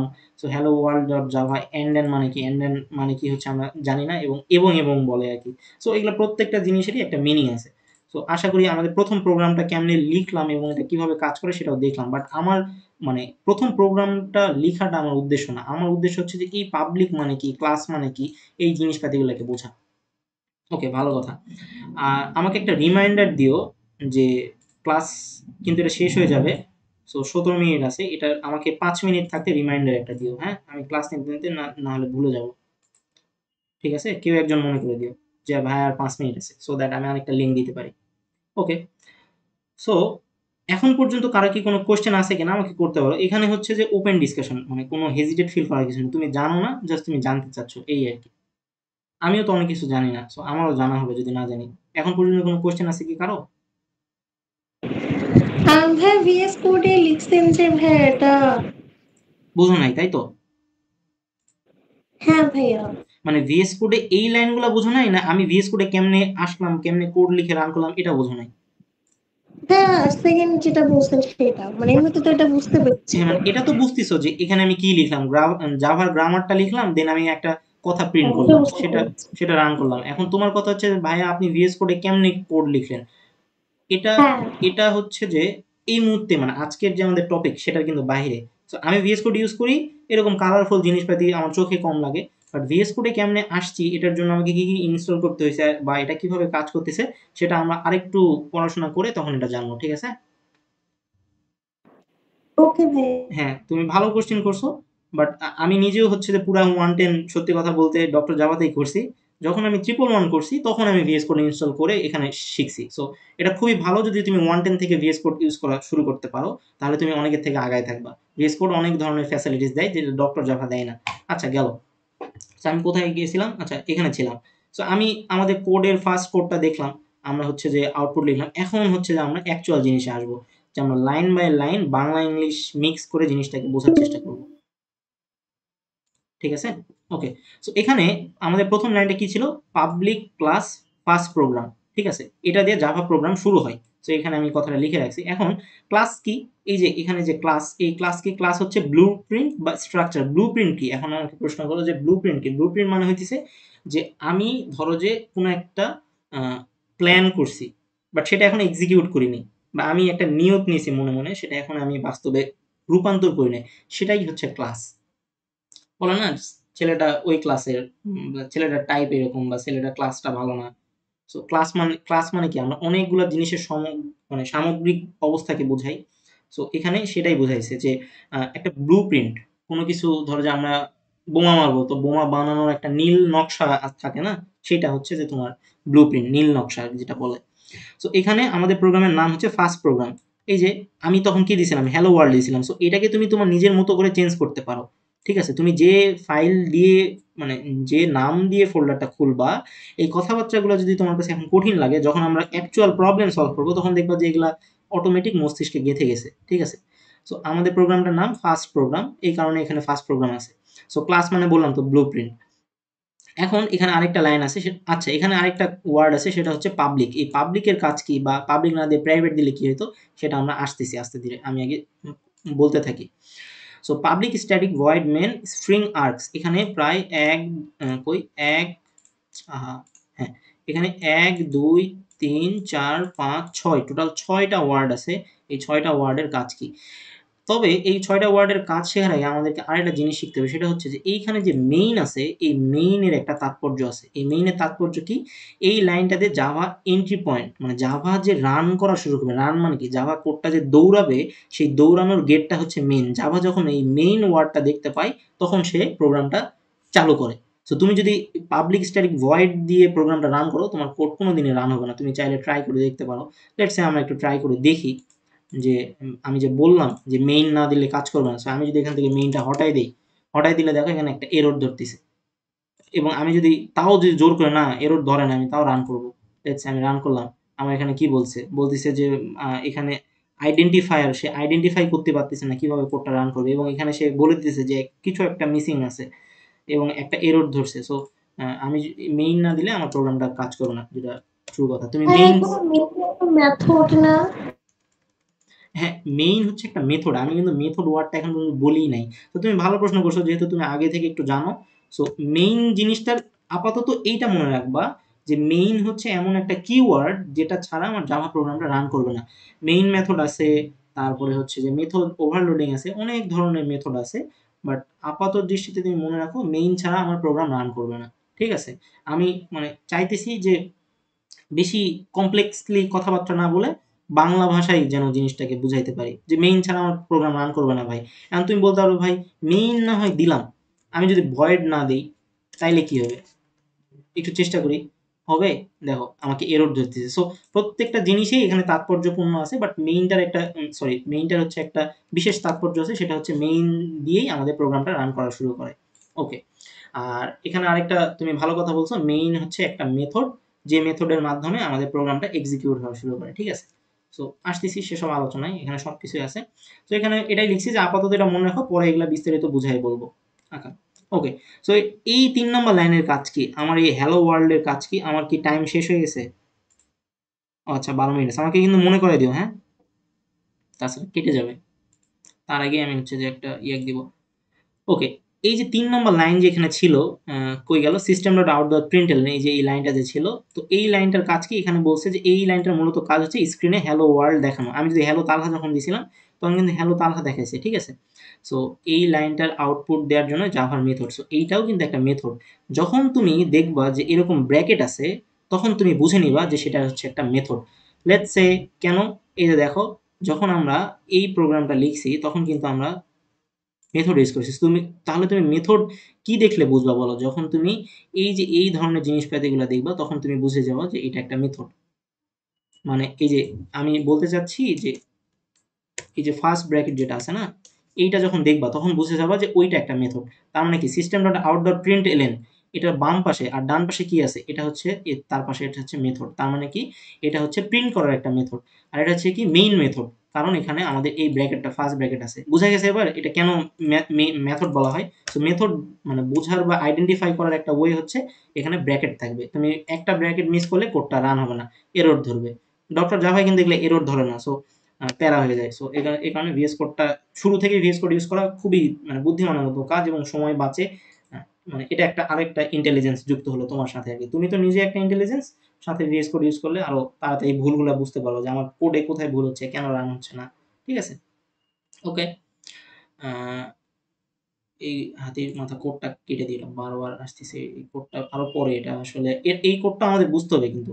এই কোডটা হইতেছে যে কিসের কোড বলবো? এই কোডটা হচ্ছে যে আমাদের একদম যখন আমরা মিড টার্মের আগে বসবো তখন এই ধরনের কোডগুলো আমি বুঝাবো। আচ্ছা, এটা কেটে দিই। ওকে। সো হ্যালো ওয়ার্ল্ড গেল। এরপরে কি হয়েছে? হ্যাঁ, এটা তো লিখলাম। এখানে বলছে এইগুলো হলো বন্ধ করার জন্য ব্র্যাকেট। সো প্রত্যেকটা কোডের শেষে সেকেন্ড ব্র্যাকেট থাকবে। যেমন এই যে এই প্রোগ্রামটা এখানে দেখো, এখানে একটা ব্র্যাকেট আছে, এইখানে আরেকটা ব্র্যাকেট আছে। এইখানে একটা ব্র্যাকেট আছে, এইখানে একটা ব্র্যাকেট আছে, এবং একটা মজার বিষয় লক্ষ্য করছো? এটা গোলাপি কালার, এটাও কিন্তু গোলাপি কালার।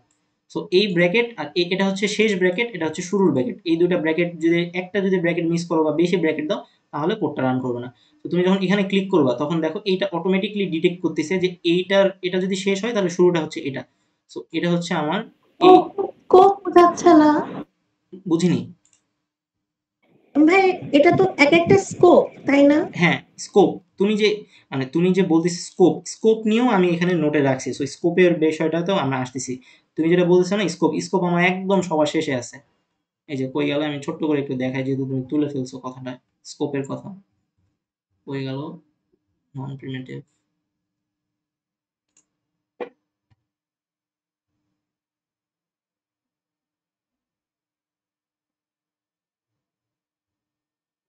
আচ্ছা, আমি এই মুহূর্তে স্কোপের দিকে না যাই, কারণ স্কোপটা এখানেই আছে। বাট এখন স্কোপের কথা বললে একটু মাথা ঘুরাবে। আচ্ছা, সো যেখানে ছিলাম সেখানে ব্যাক যাই। সো এটা মনে রাখবা যে হইতেছে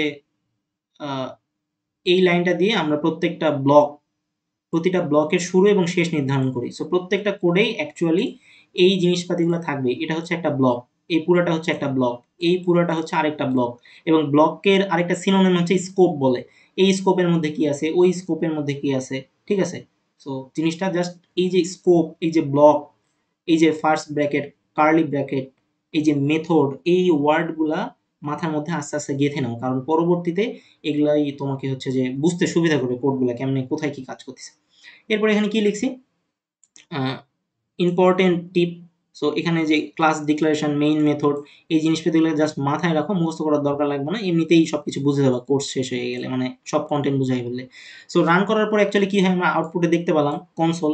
এই যে এই জিনিসটা যে তোমরা দেখলাম না, এই যে আমি যে রান বাটনে ক্লিক করলাম, রান বাটনে ক্লিক করার পরে একটা আউটপুট আসলো, এইটাকে বলা হচ্ছে কনসোল, ঠিক আছে? এই যে ওয়ার্ডটা বললাম কনসোল, এগুলাও একটা সময় তোমার কোনো না কোনো দিন তোমার কানের সামনে কেউ বলবে কনসোলে দেখতে পাইছিলাম, তখন যেন তুমি বুঝতে পারো যে কনসোল মানে হচ্ছে এই জায়গাটা।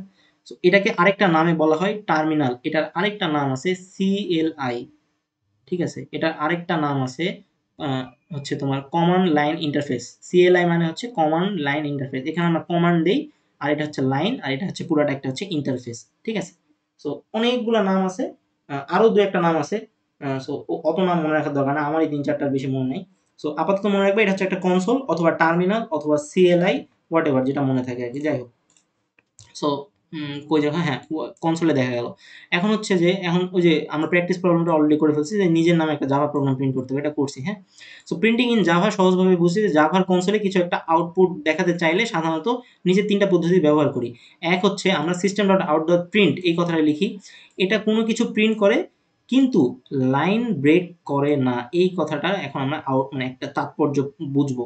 সো আমি কোডে আসি, আমি জানি তুমি জানো, বাট তোমরা যদি কেউ জেনে থাকো তারপরে একবার ফাইনালি দেখা, কারণ প্রত্যেকটা জিনিসই আমি আসলে কভার করব, সো দ্যাট ওই মিডের পরে তুমি যে বলবা যে ভাই আপনি তো এই জিনিসটা পড়ার নাই বা আপনি এই জিনিসটা করার নাই কিন্তু পরীক্ষায় আসছে, তখন আমি নিজেই ভয় পেয়ে যাবো যে আমি করি নাই তার মানে তো আমি নিজেও পড়ি নাই। আমি এখানে এই নোটটাতে সবকিছু আমার নলেজে বা আমার এই ৩-৪ সেমিস্টারে যা যা শিখছি আমি 110 রিলেটেড আমি সমস্ত কিছু এই নোটের মধ্যে রাখছি। সো আমি ওইভাবে নোটটাকে তৈরি করছি। সো আচ্ছা গেল, এখানে আমি যদি লিখি যে লেটস সে এই যে hello Talha system dot out dot print L N, কিন্তু আমি কথাটা মুছে দিছি। সো আমি এখানে আরেকটা লাইন লিখবো এসওইউটি, লেটস সে এখানে আমি লিখলাম যে হ্যালো টম, হ্যাঁ। সো এখন দেখো আমি এটাকে রান করব, আমি লিখলাম কি হ্যালো তালহা হ্যালো টম। সো আমি এটাকে রান করলাম, রান করার পর আমার যে কনসোল বা টার্মিনালে এখানে দেখো এই যে হ্যালো তালহার সাথে হ্যালো টম এটা কিন্তু লেগে গেছে। সো এই প্রবলেমটাকে আমি কিভাবে সলভ করতে পারি, আমি যদি এই জায়গাতে আমি যদি এই হ্যালো তালহার পরে আমি আমাকে একজন বলছে যে ভাই এই দুইটা তো লেগে গেছে, আপনি এই দুইটাকে প্রথমে হ্যালো তালহা দেখান তারপরে আপনি হ্যালো টম দেখান।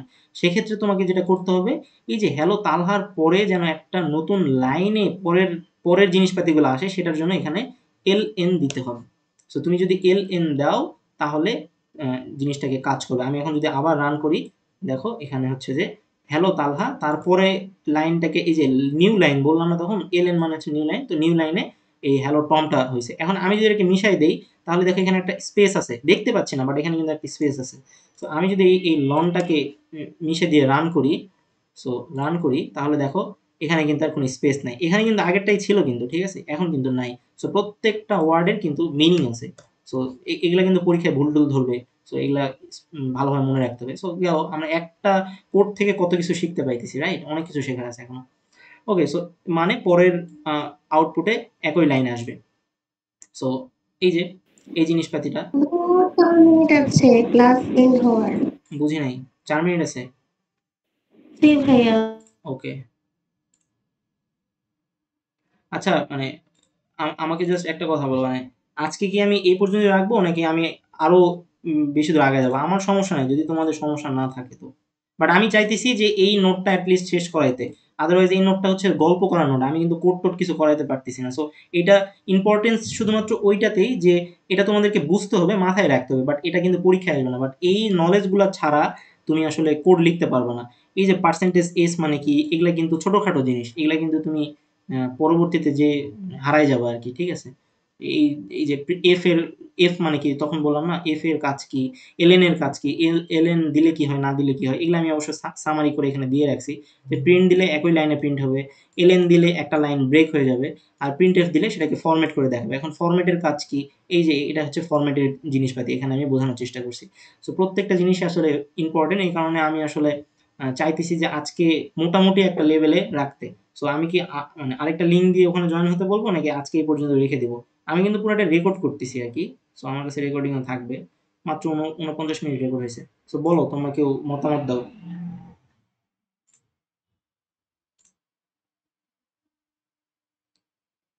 হ্যালো,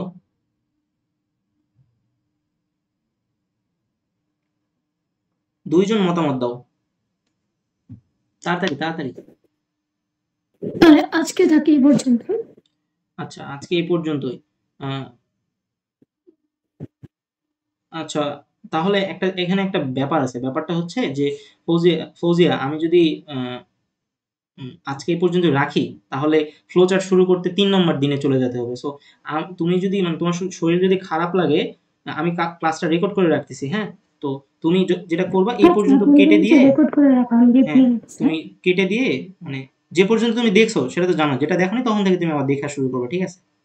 সো আমি আরেকটা লিঙ্ক এখানে দিয়ে দিতেছি, মানে এই যে এখানে মেসেজ বক্সে তোমরা ওই লিঙ্কে জয়েন করে পরের মিটিংয়ে জয়েন করো। সো আমি এই ক্লাসটার দ্বিতীয় পার্ট বের করতে চাচ্ছি না, পুরাটাই শেষ করতে চাচ্ছি, কারণ এগুলা ছোটখাটো জিনিস বাট অনেক কাজের জিনিস। সো তাড়াতাড়ি 1 মিনিটের মধ্যেই জয়েন করে ফেলো, এটা শেষ হয়ে গেলে বের করে দিবে এখান থেকে।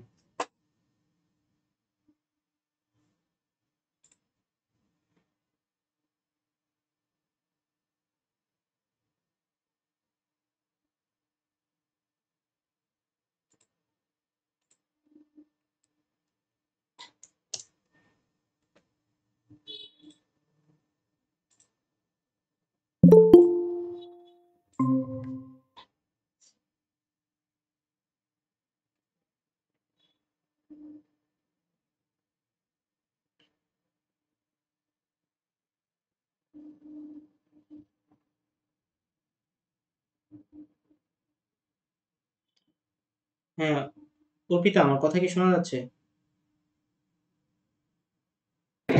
হ্যাঁ ভাইয়া, শোনা যাচ্ছে। আচ্ছা দাঁড়াও, আরেকজন হয়তো আসার কথা, দেখি।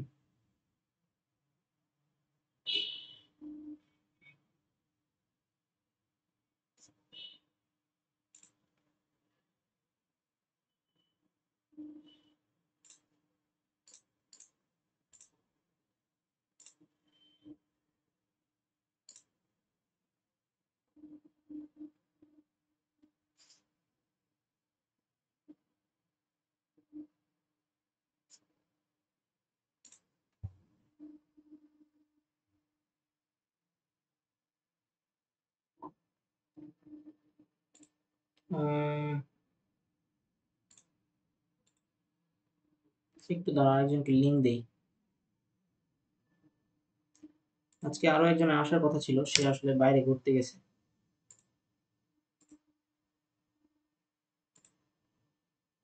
ওকে, সো দেখি আসুক।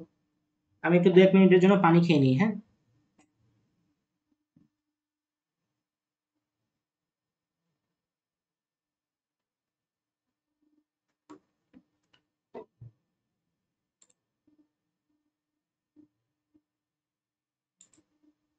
ওকে, তো যেখানে ছিলাম, আমরা কোথায় ছিলাম? আমরা ছিলাম হচ্ছে যে এই জায়গাতে। তো আমরা হচ্ছে যে কই ছিলাম, হ্যাঁ, আমরা হচ্ছে যে আউটপুটের এলএন বিষয়টা বুঝলাম। তারপরে আমরা হচ্ছে যে শুধু প্রিন্ট থাকলে কি হয় সেটা দেখলাম। একই লাইনে প্রিন্ট হয়, দেখো এখানে কিন্তু এলএন দেওয়া নাই, এই লাইনটাতে এলএন নাই। সো এই লাইনটাতে এলএন যেহেতু নাই, এই কারণে এই ওয়ার্ড কথাটা নিচে নিচে থেকে শুরু হয়নি, এই ওয়ার্ড কথাটা ওই হ্যালোর পরেই কিন্তু শুরু হয়েছে, ঠিক আছে? সো এই জিনিসপাতিগুলো আমরা দেখি, আমরা একটু এখানে একটু রান করে দেখি। এখানে আমি এলএন দিলাম না, এখানে আমি এলএন দিলাম না। সো এখানে আমি জাস্ট একটা স্পেস দিলাম, দেন আমি এটাকে রান করে এখানে দিলাম। এখানে কিন্তু এখন দেখো যে একই লাইনে দুইটা আসবে, ঠিক আছে? এই যে দেখো হ্যালো তালহা, হ্যালো টম। এখানে একটু ফাঁকা হয়েছে কেন? এখানে ফাঁকা হয়েছে কারণ আমি আগে থেকে একটা স্পেস দিয়ে রাখছি, বুঝতে পারছো? তো যদি আমি হচ্ছে যে এখানে এলএন দেই, তাহলে হচ্ছে যে আমার এই হ্যালো টমটা হচ্ছে নিচের লাইনে চলে যাবে এবং একটা স্পেস নিয়ে নিচের লাইনে চলে যাবে। এই স্পেসিং এর বিষয়গুলো মাথায় রাখতে হবে কিন্তু। ওকে, সো আমি হচ্ছে রান করি, রান করে দেখো। ওকে, আমি আগে ডিলিট করে দিই, এটা ডিলিট করে রান করি। হুম, এই দেখছো একটা স্পেস নিয়ে কিন্তু প্রিন্ট হয়েছে। সো এই ছোটখাটো জিনিসপাতিগুলোও কিন্তু আমাদের মাথায় রাখতে হবে।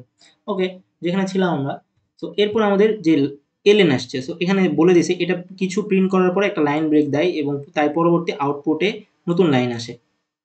আচ্ছা, আমি একটা জিনিস বুঝাই বলি। ধরো যে তুমি কিছু জানো এবং তুমি জানার উপরে ওই জিনিসটা আবার মানে শুনতে আসছো, তাহলে তুমি একটা বেনিফিট পাবা। বেনিফিটটা হইতেছে যে এমন একটা ওয়ার্ড বা এমন একটা জিনিস হঠাৎ করে তুমি শুনবা বা দেখবা যেটা তুমি আগে জানতা না। তো সেই তোমার জানাটাকে আরো বেশি রিফাইন করবে। আমি অর্পিতাকে বলছি, অর্পিতা যেহেতু তুমি 110 একবার করে ফেলছো, তো আমি জানি যে এই জিনিসগুলা তোমার জন্য আপাত দৃষ্টিতে এখন খুবই ইজি, বা মানে অলরেডি তোমার করা। তুমি হয়তো এই সিস্টেম ডট আউট ডট এই লাইনটা হয়তো 100 বার লিখছো, বাট এখানকার মধ্যেই অনেক কিছু আছে যেটা তুমি কখনো শোনো নাই, হতে পারে আর কি। সো তুমি একটু ধৈর্য ধরে একটু শোনো, আস্তে আস্তে যখন আমি আরো ডেপথ জিনিসপাতিতে যাব, আরো কঠিন কঠিন প্রবলেম সলভ করাবো, তখন দেখবা যে তোমার কাছেও নতুন লাগা শুরু হয়েছে। তো আমি এই জিনিসটা এমনভাবে বানাচ্ছি বা এমনভাবে নোটগুলো তৈরি করছি বা এমনভাবেই হচ্ছে যে কথাবার্তাগুলো বলতেছি যাতে করে কোনো কিছুই বাদ না পড়ে। আমি যা যা জানি আমি সবকিছুই এখানে রাখছি। আমি যা যা জানি মানে হইতেছে আমি যে সবকিছু জানি বিষয়টা এরকম না। আমার জানার বাহিরেও অনেক কিছু আছে, বাট আপাত দৃষ্টিতে আমাদের লেভেল অনুযায়ী আমার কাছে মনে হয় যে মোর দেন ইনাফ।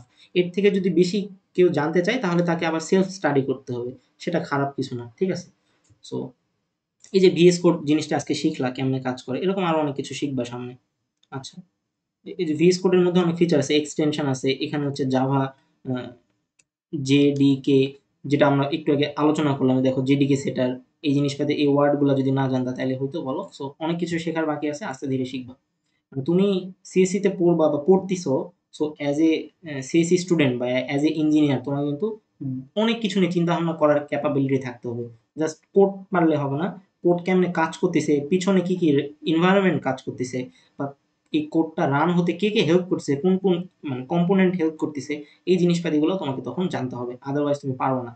ওকে, এই কথাবার্তাগুলো কিন্তু তোমাকে বোঝানোর জন্য যে আমাদেরকে যেভাবে পড়তেছি একটু ওই স্ট্র্যাটেজি থেকে বের হয়ে একটু অন্যভাবে পড়তে হবে, তাহলে তুমি সবকিছুতে একটা মজা পাবা আর কি। ওকে, এরপরে কি হলো? Java scope. তুমি কিছুক্ষণ আগে বললে যে ভাইয়া এটা হচ্ছে স্কোপ না, তুমি কি স্কোপের বিষয়টা পাইছো এখন? আমি কিন্তু প্রত্যেকটা জিনিসই রাখছি, হ্যাঁ? ওকে, সো আমরা জাভা স্কোপ নিয়ে একটু দেখার চেষ্টা করি যে হোয়াট ইজ স্কোপ। স্কোপ হইতেছে যে কিছুক্ষণ আগে আমি বললাম যে এই যে আমার এই যে পিঙ্ক কালার এই যে ব্র্যাকেটটা আছে, এখানে যে পিঙ্ক কালার যে ব্র্যাকেটটা আছে এটা হচ্ছে মানে স্টার্টিং ব্র্যাকেট, এটা হচ্ছে ক্লোজিং ব্র্যাকেট। এই জিনিসটা হচ্ছে একটা স্কোপ। এই জিনিসটা হচ্ছে একটা ব্লক। আমরা ওই যে A block, B block, C block এভাবে বলি না? মিরপুর এ ব্লক বা বনশ্রী এ ব্লক। সো এটা হচ্ছে একটা ব্লক, ঠিক আছে? সো আবার এইটা হচ্ছে একটা ব্লক। এই যে ইয়েলো কালার ব্র্যাকেট, এই যে এখানে ইয়েলো কালার ব্র্যাকেট, এগুলা হচ্ছে আরেকটা ব্লক। সো এই ব্লকগুলা কি করে আমাদেরকে বিভিন্ন ভাগে ভাগ করে রাখে। সো আমরা তখন বুঝতে পারি যে এই ব্লকটা কোথায়। আমি যে এখানে ক্লিক করলাম, দেখো এটা অটোমেটিক্যালি ধরছে। আমি যখন এখানে ক্লিক করছি তখন এই যে দেখো পিঙ্কে ধরছে। আমি যদি এখানে ক্লিক করি তাহলে এটাকে ধরবে। সো এখানে এগুলোর সাথে একটা কানেকশন আছে, হ্যাঁ? ওকে, সো আমরা আবার এখানে চলে আসি। সো এখানে কি হচ্ছে, জাভাতে স্কোপ সাধারণত কার্লি ব্রেসেস, এটাকে বলে ব্রাসেস দিয়ে, ব্র্যাকেট আমরা বলি আর কি। সো কার্লি ব্রেসেস দিয়ে নির্ধারণ করা হয়, ঠিক আছে? সো স্কোপ মানে হলো কোনো ভ্যারিয়েবল, মেথড, ক্লাস। এই যে ভ্যারিয়েবল, এই যে মেথড, এই যে ক্লাস, এই যে তিনটা ওয়ার্ড যে এখন শুনলা, এই ব্যাপারে তো তোমার ধরে নিলাম তুমি আগে কখনো শোনো নাই। সো এগুলার কিন্তু মিনিং আছে, প্রত্যেকটা জিনিসেই তাৎপর্য আছে। এগুলো আমরা নিচে আস্তে ধীরে শিখবো। সো কোথা থেকে অ্যাক্সেস করা যাবে, কতক্ষণ পর্যন্ত সেই জিনিসটা বেঁচে থাকবে, এটা হচ্ছে লাইফ টাইম পর্যন্ত থাকবে, এই জিনিসপাতি এগুলো আমরা আস্তে ধীরে দেখবো। জাস্ট মনে রাখলা যে স্কোপ কি। এখন এখানে কথাবার্তাগুলো লিখছে। সো আমি এই একটা কাজ করি, আমি হচ্ছে যে পুরোটা কপি করি।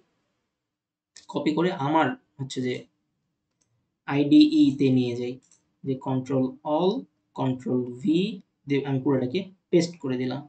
সো পেস্ট করে দেওয়ার পরে এই যে স্কোপ স্টার্ট, এই জিনিসটা এগুলো চলে আসছে এখানে, যার কারণে কোডের 12 বাজায় দিছে। ওকে, প্যারা নাই। এখানে আমার নামটাও চেঞ্জ করে দিয়েছি। আমার নামটা কি ছিল? নামটা ছিল হ্যালো ওয়ার্ল্ড, রাইট? HELLO বড় হাতের W, এই যে হ্যালো ওয়ার্ল্ড এখানে কিন্তু নামটা দেখা যাচ্ছে, WORLD, হ্যালো ওয়ার্ল্ড। আচ্ছা আচ্ছা, এখানে কি কি দাঁড়াইছে? এখানে দাঁড়াইছে যে এই যে আমার এই জিনিসটা, আমার কোডের সবার শেষে একটা ব্র্যাকেট থাকবে, দেখো, কিন্তু আমার এই কোডের শেষে ব্র্যাকেট নেই। সো আমি ব্র্যাকেটটা আগে দিছি, এই কারণে আমার কোডটা কাজ করতেছে না। সো ব্র্যাকেটটা যদি আমি এখানে দেই, এখানে দেই, তাহলে আমার কোডটা কাজ করবে। এখন আমার কোড কাজ করতেছে না কেন? আমি একটু রিফ্রেশ দিই। সো এখানে আমাকে কি বলতেছে, কি ভুল ধরতেছে? বলছে যে স্যাম্পল নেম। আচ্ছা, নেমে ভুল যাচ্ছে।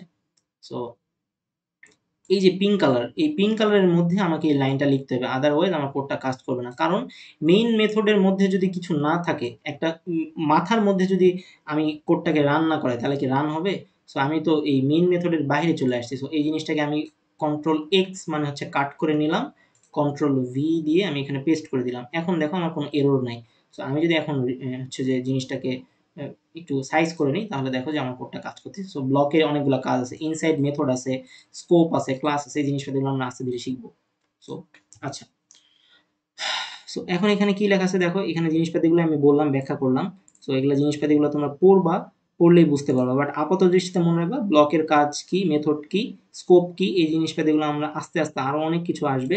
ক্লাস স্কোপ মানে কি পুরো ক্লাসের ভিতরে যা কিছু আছে সেই অংশ, মানে সহজ সিম্পল ভাষা। এই জিনিসপাতিগুলোকে বেশি ফ্যান্সি নিয়ে চিন্তা ভাবনা করার দরকার নাই। যে স্কোপ মানে কি একটু চিন্তা ভাবনা করি তো। স্কোপ মানে কিছুই না, আমার প্রোগ্রামটা কোন ব্লকের আন্ডারে থাকবে সেটাই আর কি, দ্যাটস ইট। ওকে, সো এরপরে আমরা ও আচ্ছা, এই যে ব্লকিং বা স্কোপ, এই জিনিসগুলো আমরা হচ্ছে লুপে যেয়ে শিখবো, বা ব্রাঞ্চিং নামে যে টপিকটা আছে, কোথায় যেয়ে শিখবো? এই যে আমাদের এখানে আমি বলে রাখছি, দেখো এখানে আমরা যে ব্রাঞ্চিং, এই যে লুপ, এই টপিকগুলো যখন আমরা পড়বো, তখন আমরা হচ্ছে যে ব্লক কথাগুলা, এই ব্র্যাকেটের জিনিসপাতিগুলো আরো ডেপথে শিখবো। তো এই কারণে এই মুহূর্তে আমি এই জিনিসগুলোকে একটু কম ইম্পর্টেন্ট দিতেছি, বাট ইম্পর্টেন্টটাকে শেষ করতেছি না। তো এখন আসলো আমাদের মূল জিনিসপাতি। আমি জানি জিনিসপাতিগুলো খুবই বোরিং, আমি যখন পড়ছি আমার খুব বোরিং লাগছে, বাট এগুলা না জানলে অ্যাকচুয়ালি তুমি ভালো প্রোগ্রামার হতে পারবে না। তোমাকে প্রশ্ন করলে তুমি উত্তর দিতে পারবে না। What is identifier? আইডেন্টিফায়ার মানে কি? তুমি বলো আইডেন্টিফায়ার মানে আইডেন্টিফাই করা, বাট অ্যাকচুয়ালি আইডেন্টিফায়ার মানে মানে আইডেন্টিফাই করা না। এটার আরো একটু ব্যাখ্যা আছে। সো আমরা একটু পড়ার চেষ্টা করি জিনিসটা, সো দ্যাট তোমরা পরবর্তী যখন এই নোটটা পড়বা তোমার মাথায় থাকবে। সো আমি যখন কোনো কিছু পড়ি, বুঝছো, আমি একটা স্ট্র্যাটেজি অবলম্বন করি, সেটা হচ্ছে আমি এমনভাবে পড়ি যাতে করে অন্য কাউকে আমি পড়াইতে পারি। ঠিক আছে?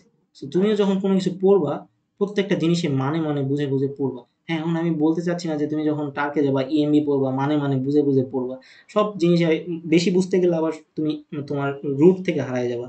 সো যে জিনিসগুলো তোমার না জানলে নয়, সেগুলাতে তুমি একটু বেশি আলোচনা করবা, যেগুলা জানলে হইলো, না জানলে হইলো না, সেগুলা স্কিপ করে যাও। আচ্ছা, সো আইডেন্টিফায়ার্স ইন জাভা, এই পরিচিতির নাম। সো জাভা প্রোগ্রামে কোনো জিনিসকে এন্টিটি বা একটা নাম দেওয়া হয় যাতে করে আমরা সেটাকে চিনতে পারি। এই নামকেই বলা হয় আইডেন্টিফায়ার। এখনো ভালোভাবে বোঝা গেল না, আমরা আরেকটু সহজভাবে চিন্তা করি। আইডেন্টিফায়ার হইলো কি? আইডেন্টিফায়ার হইলো, কালারটা একটু চেঞ্জ করি। হুম, তো আইডেন্টিফায়ার কি? আইডেন্টিফায়ার হলো ভ্যারিয়েবলের নাম, মেথডের নাম, ক্লাসের নাম। এই যে ৩ টা জিনিসের নাম বললাম, বা স্ট্রাকচারের নাম, বা অবজেক্ট, ইউজার ডিফাইন্ড স্ট্রাকচার, এই যে অনেকগুলা নতুন নাম বললাম না? তো এই ভ্যারিয়েবল দিয়ে তো একটা নির্দিষ্ট মানুষকে ধরলাম যে এটা একটা মানুষ।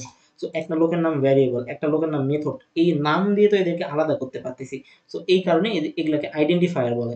এই পুরা সমষ্টিকে হচ্ছে যে আইডেন্টিফায়ার বলে। আর এই যে ভ্যারিয়েবল, মেথড, ক্লাস, এই ৩ টা সামগ্রীকে তুমি বলবা যে এগুলাকে দিয়ে আমি আইডেন্টিফাই করতে পারবো। সো কোনো ব্লকে যদি মেথড থাকে, তো তোমাকে যদি বলা হয় যে ওই ব্লকের মেইন আইডেন্টিফায়ার কে? তখন তুমি বলবে এই ব্লকের মেইন আইডেন্টিফায়ার হচ্ছে মেথড। সো এই যে ওয়ার্ডগুলা যদি তুমি মিনিং না বুঝো, তাহলে কিন্তু তুমি তখন বুঝতে পারবে না কোডগুলা। যখন তুমি ট্রেসিং করবা, আরেকটু বড় প্রবলেম সলভ করবা, তখন আটকে যাবা। ওকে, সো এখানে নিচের শব্দগুলো আইডেন্টিফায়ার। তো এখন দেখা যায় নিচের শব্দগুলো কি। এখানে ফার্স্ট প্রোগ্রাম, এই ফার্স্ট প্রোগ্রাম, এটার আইডেন্টিফায়ার নাম হচ্ছে ক্লাস নেম। এই যে ফার্স্ট প্রোগ্রাম, এটাকে বলা হচ্ছে কি? Class name. ফার্স্ট প্রোগ্রামের তাহলে আইডেন্টিফায়ার কি, বা এই ফার্স্ট প্রোগ্রামকে তুমি কি হিসেবে চিনবা? এটাকে তুমি চিনবা হচ্ছে ক্লাস নাম হিসাবে। সো এটা হচ্ছে একটা নাম, সেটা কিসের নাম? একটা ক্লাস। ক্লাসের বৈশিষ্ট্য কি? ক্লাসের বৈশিষ্ট্য অনেকগুলা জিনিসপাতি থাকবে।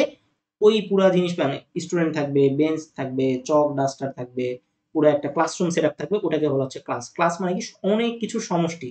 সো এই ফার্স্ট প্রোগ্রামের ভিতরে অনেক কিছু আছে না, এই যে অনেক কিছু আছে।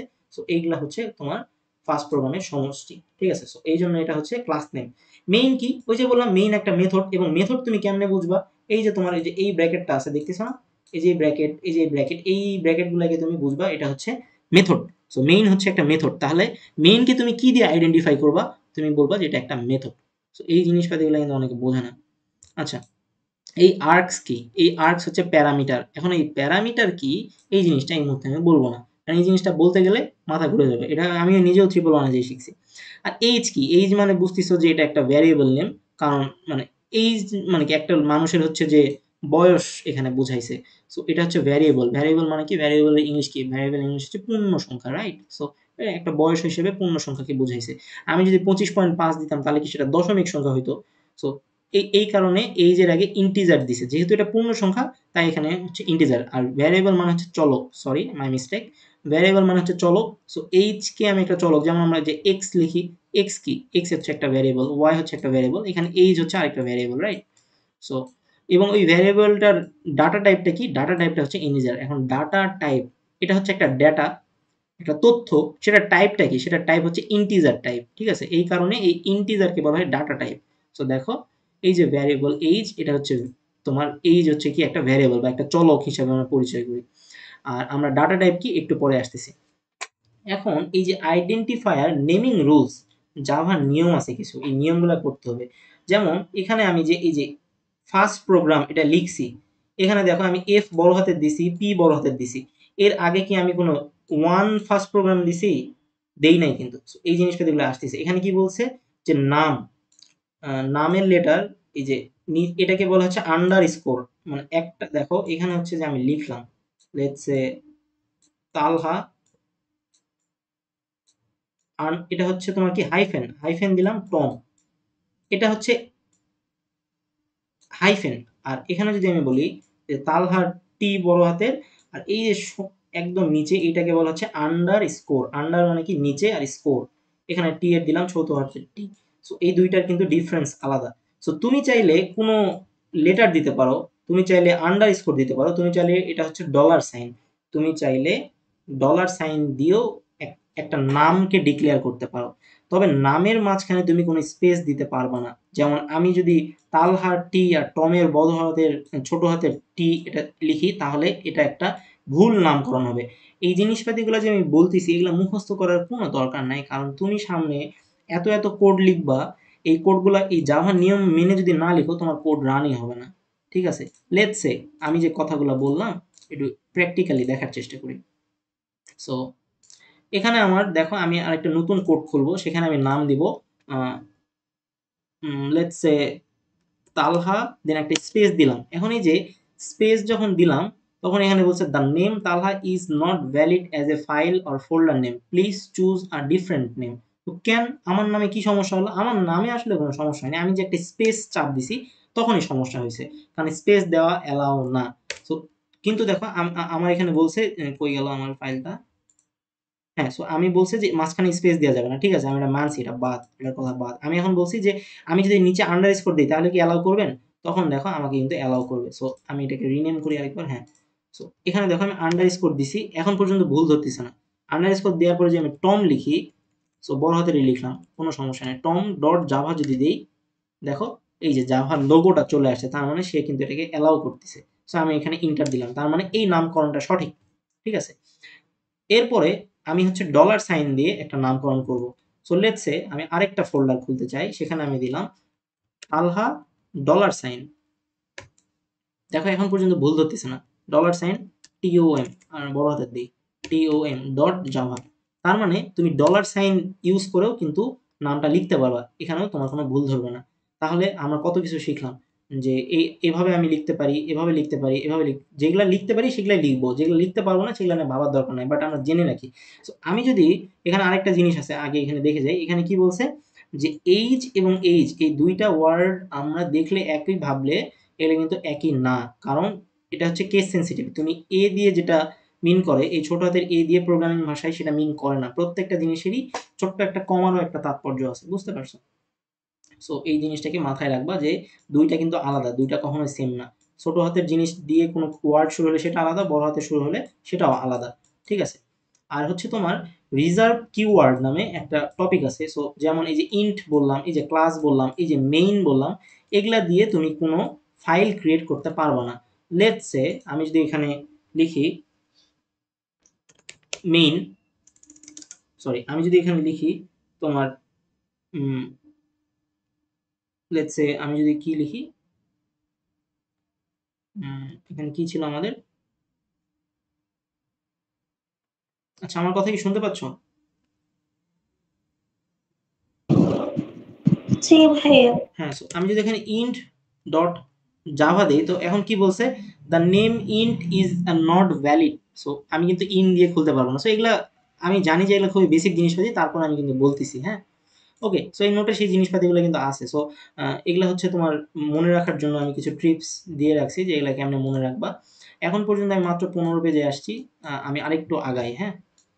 সো এখানে জিনিসপাতিগুলো দিয়ে রাখছি, কোনটা ভ্যালিড, কিভাবে ডিক্লেয়ার করে। এটা হচ্ছে ভ্যারিয়েবল, এটা হচ্ছে মেথড। কারণ কি এখানে হচ্ছে যে ডবল ফার্স্ট ব্র্যাকেট দুইটা আছে।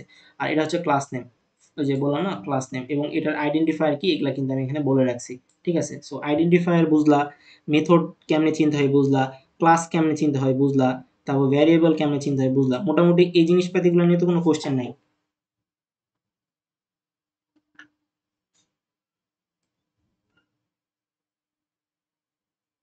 এই জিনিসপাতিগুলো নিয়ে কোশ্চেন আছে?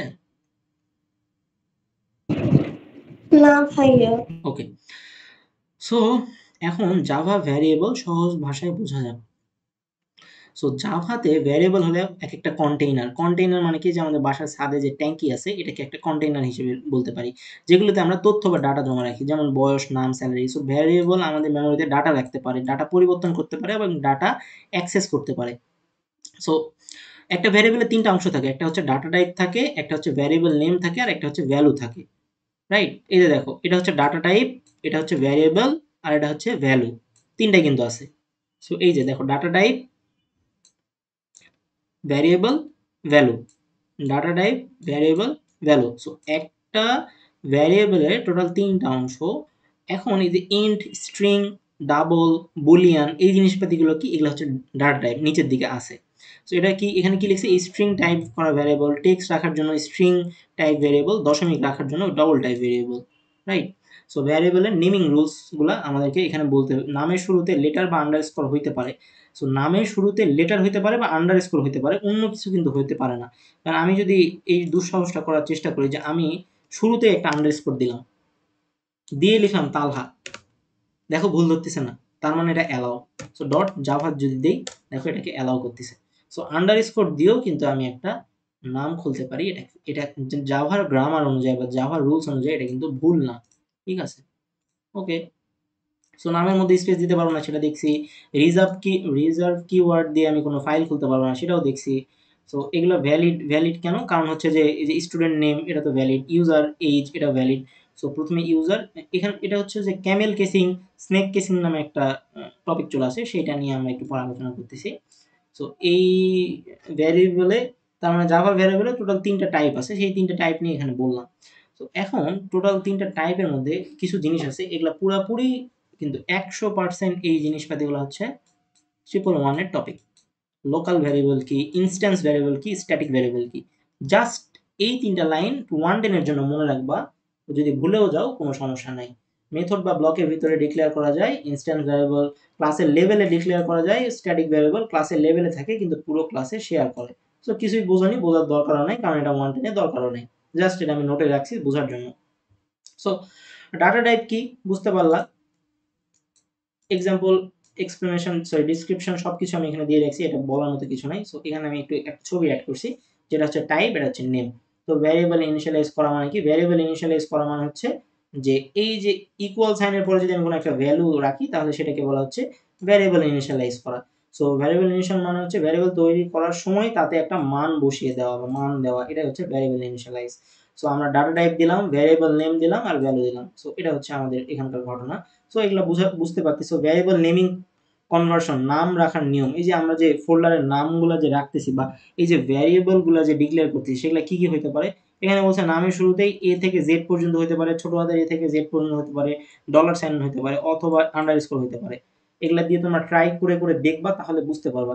সো নামের শুরুতে পার্সেন্টেজ হতে পারে না, নামের শুরুতে 1 হতে পারে না। যেমন নামের শুরুতে এগুলা ব্যবহার করলে তোমার ওইটা একটা সঠিক ভ্যারিয়েবল হবে না। সো নামের মধ্যে ডিজিট থাকতে পারে, যেমন নাম্বার 1 হতে পারে, বাট 1 নাম্বার হইতে পারে না। ঠিক আছে? এই জিনিসপাতি এগুলো ছোটখাটো জিনিস, এগুলা জানি, তারপর আমরা বলে রাখছি। সো এক্সট্রা রুল বা গুড প্র্যাকটিস কি, জাভাতে নামগুলো কেস সেনসিটিভ হয়। সো নাম 1 ইজ নট ইকুয়াল টু নাম 1, কারণ এন বড় হাতের, এখানকার এন ছোট হাতের, তাই এটা কিন্তু আলাদা। সো এটা কিন্তু একই না। সো নামের মধ্যে আবার স্পেস দেওয়া যাবে না। এখানে যে আমি স্পেস দিছি, এই স্পেসটা দেওয়া যাবে না, এটা জাভা অ্যালাউ করে না। সো ক্যামেল কেস আর স্নেক কেসের মধ্যে পার্থক্য কি আমরা একটু দেখি। সো যদি ভ্যারিয়েবল নামে একাধিক শব্দ থাকে, তাহলে দুইভাবে লেখা যায়। একটা হচ্ছে ক্যামেল কেস, আরো অনেকভাবে লেখা যায়, বাট আমরা ওয়ান টেনে দুইটা মেথড ফলো করতে পারি। সেটা হচ্ছে যে এই যে গিভেন, যেটা আমরা প্রথম ওয়ার্ড সেটা ছোট হাতে লিখবো এবং পরের ওয়ার্ডটাকে আমরা বড় হাতে লিখবো, এটা হচ্ছে প্রেফার্ড ইন জাভা। আর আরেকটা হচ্ছে snake case. So Camel case, snake case, এটা হচ্ছে গিভেন। এই যে মাঝখানে যে আমি সাপের একটা বডি রাখছি লেটস সে, সেটা যে আন্ডারস্কোর যেটা, সো এটাও জাভা হচ্ছে একসেপ্ট করে। গিভেন নাম্বার, এই এখানে তাহলে ফাঁকা হয়ে গেল না, এই লাইনে তো নাম্বারটা লিখিনি, এই কারণে স্পেস দিছে, এই স্পেস অ্যালাউ করবে না। সো বুঝতে পারছো ঘটনাটা? সো সংক্ষেপে এখানে আমি সবকিছু আবার সামারি করে দিছি যে কোনটা কি, কিভাবে কি করা যাবে, কি কি করা যাবে না। ভ্যারিয়েবল নামকরণের ক্ষেত্রে এখানে আমি একটা সামারি করে রাখছি, এটা দেখলে বুঝতে পারবা। So variable naming convention continue. এখানে বলছে জাভাতে ভালো এবং বৈধ ভ্যারিয়েবল নাম রাখার কয়েকটা জিনিস মনে রাখতে হবে।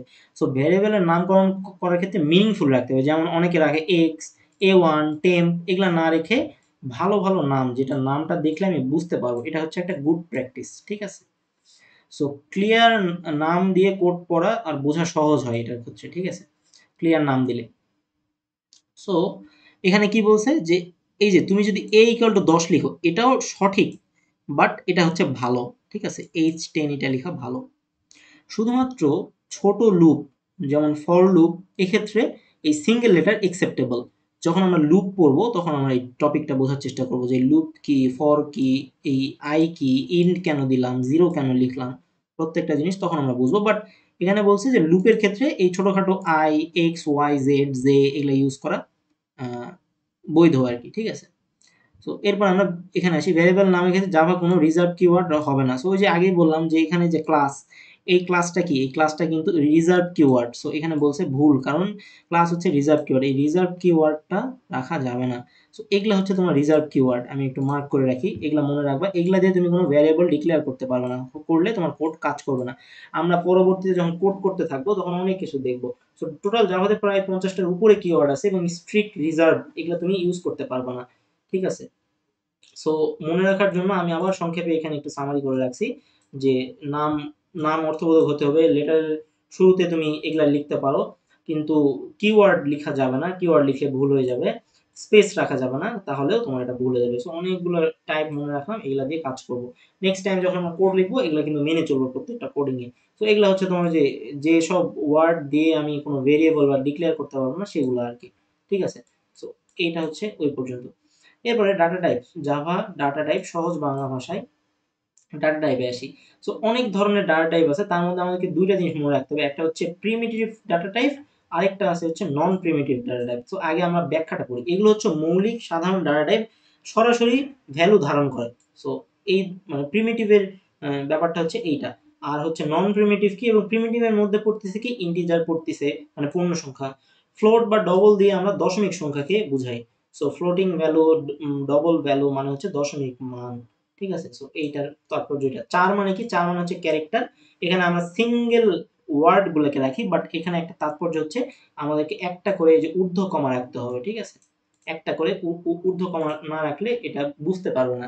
জাভাতে একটা করে কমা মানে হচ্ছে ক্যারেক্টার, আর দুইটা করে কমা মানে হচ্ছে স্ট্রিং। আর স্ট্রিং মানে কি? স্ট্রিং মানে হচ্ছে সিকোয়েন্স অফ ক্যারেক্টার, অনেকগুলো ক্যারেক্টারের সিকোয়েন্সকে বলা হচ্ছে স্ট্রিং। বুঝতে পারছো? সো এই হচ্ছে মোটামুটি জিনিসপাতি। তারপর হচ্ছে বুলিয়ান। বুলিয়ান মানে কি? বুলিয়ান হচ্ছে আরেকটা ডাটা টাইপ, যেটা হচ্ছে প্রিমিটিভ ডাটা টাইপ। সেটা জাস্ট দুইটা ভ্যালু রাখতে পারে, একটা হচ্ছে ট্রু আর একটা ফলস। এরপরে কি বলছে, এগুলো ঠিক যেন একটা ডেটা ভর্তি ছোট ছোট বাক্স, যেগুলোকে সরাসরি ভ্যালু রাখা হয়। এরপর হচ্ছে নন প্রিমিটিভ ডাটা টাইপ, এগুলো কমপ্লেক্স বা অ্যাডভান্স টাইপ, যেমন অবজেক্ট, অ্যারে, ক্লাস এগুলা। স্ট্রিং এটা কিন্তু নন প্রিমিটিভ, কারণ এটা কমপ্লেক্স, এর ভিতরে অনেক কিছু আছে, আর এগুলোর ভিতরে তেমন কিছুই নেই, ছোটখাটো জিনিস। অ্যারে, এই যে অ্যারে এভাবে ডিক্লেয়ার করে। সো ক্লাস কেমনে লিখে, এইভাবে লিখে, এটা 111 এর কনসেপ্ট, ক্লাস কেমনে লিখে, ঠিক আছে। তো ভাবুন এগুলো বড় কন্টেনার যেগুলোর অন্য কোনো অ্যাড্রেস বা রেফারেন্স ধরে রাখে। সো নন প্রিমিটিভ ডাটা টাইপ কি করে? নন প্রিমিটিভ ডাটা টাইপ অ্যাড্রেস বা রেফারেন্স ধরে রাখে। এই ওয়ার্ডটা বা এই জিনিসটাও হইতেছে তোমার 111 এ জিনিস, এখানে এটা বোঝার দরকার নেই। আর প্রিমিটিভ হচ্ছে এগুলা জাস্ট সরাসরি ভ্যালু ধরে রাখে। মানে যখন তুমি প্রিমিটিভ ডাটা টাইপ লিখতেছো, এখানে সরাসরি একটা বক্স আছে, এখানে ডিরেক্ট এই মানটা আছে, ঠিক আছে।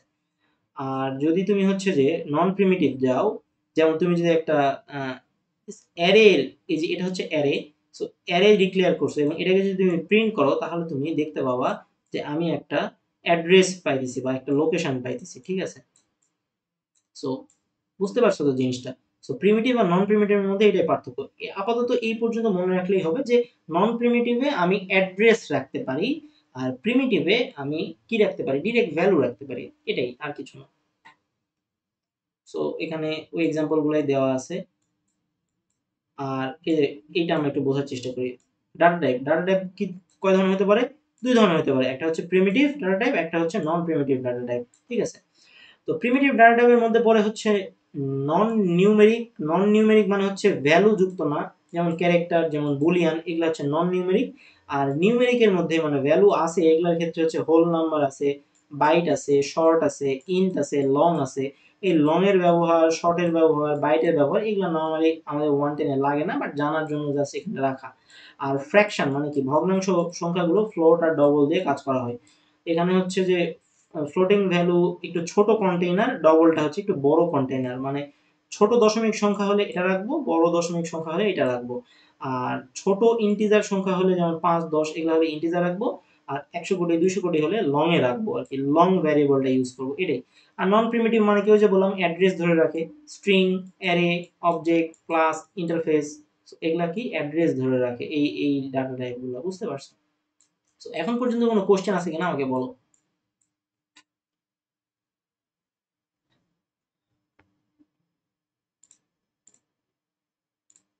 বলো।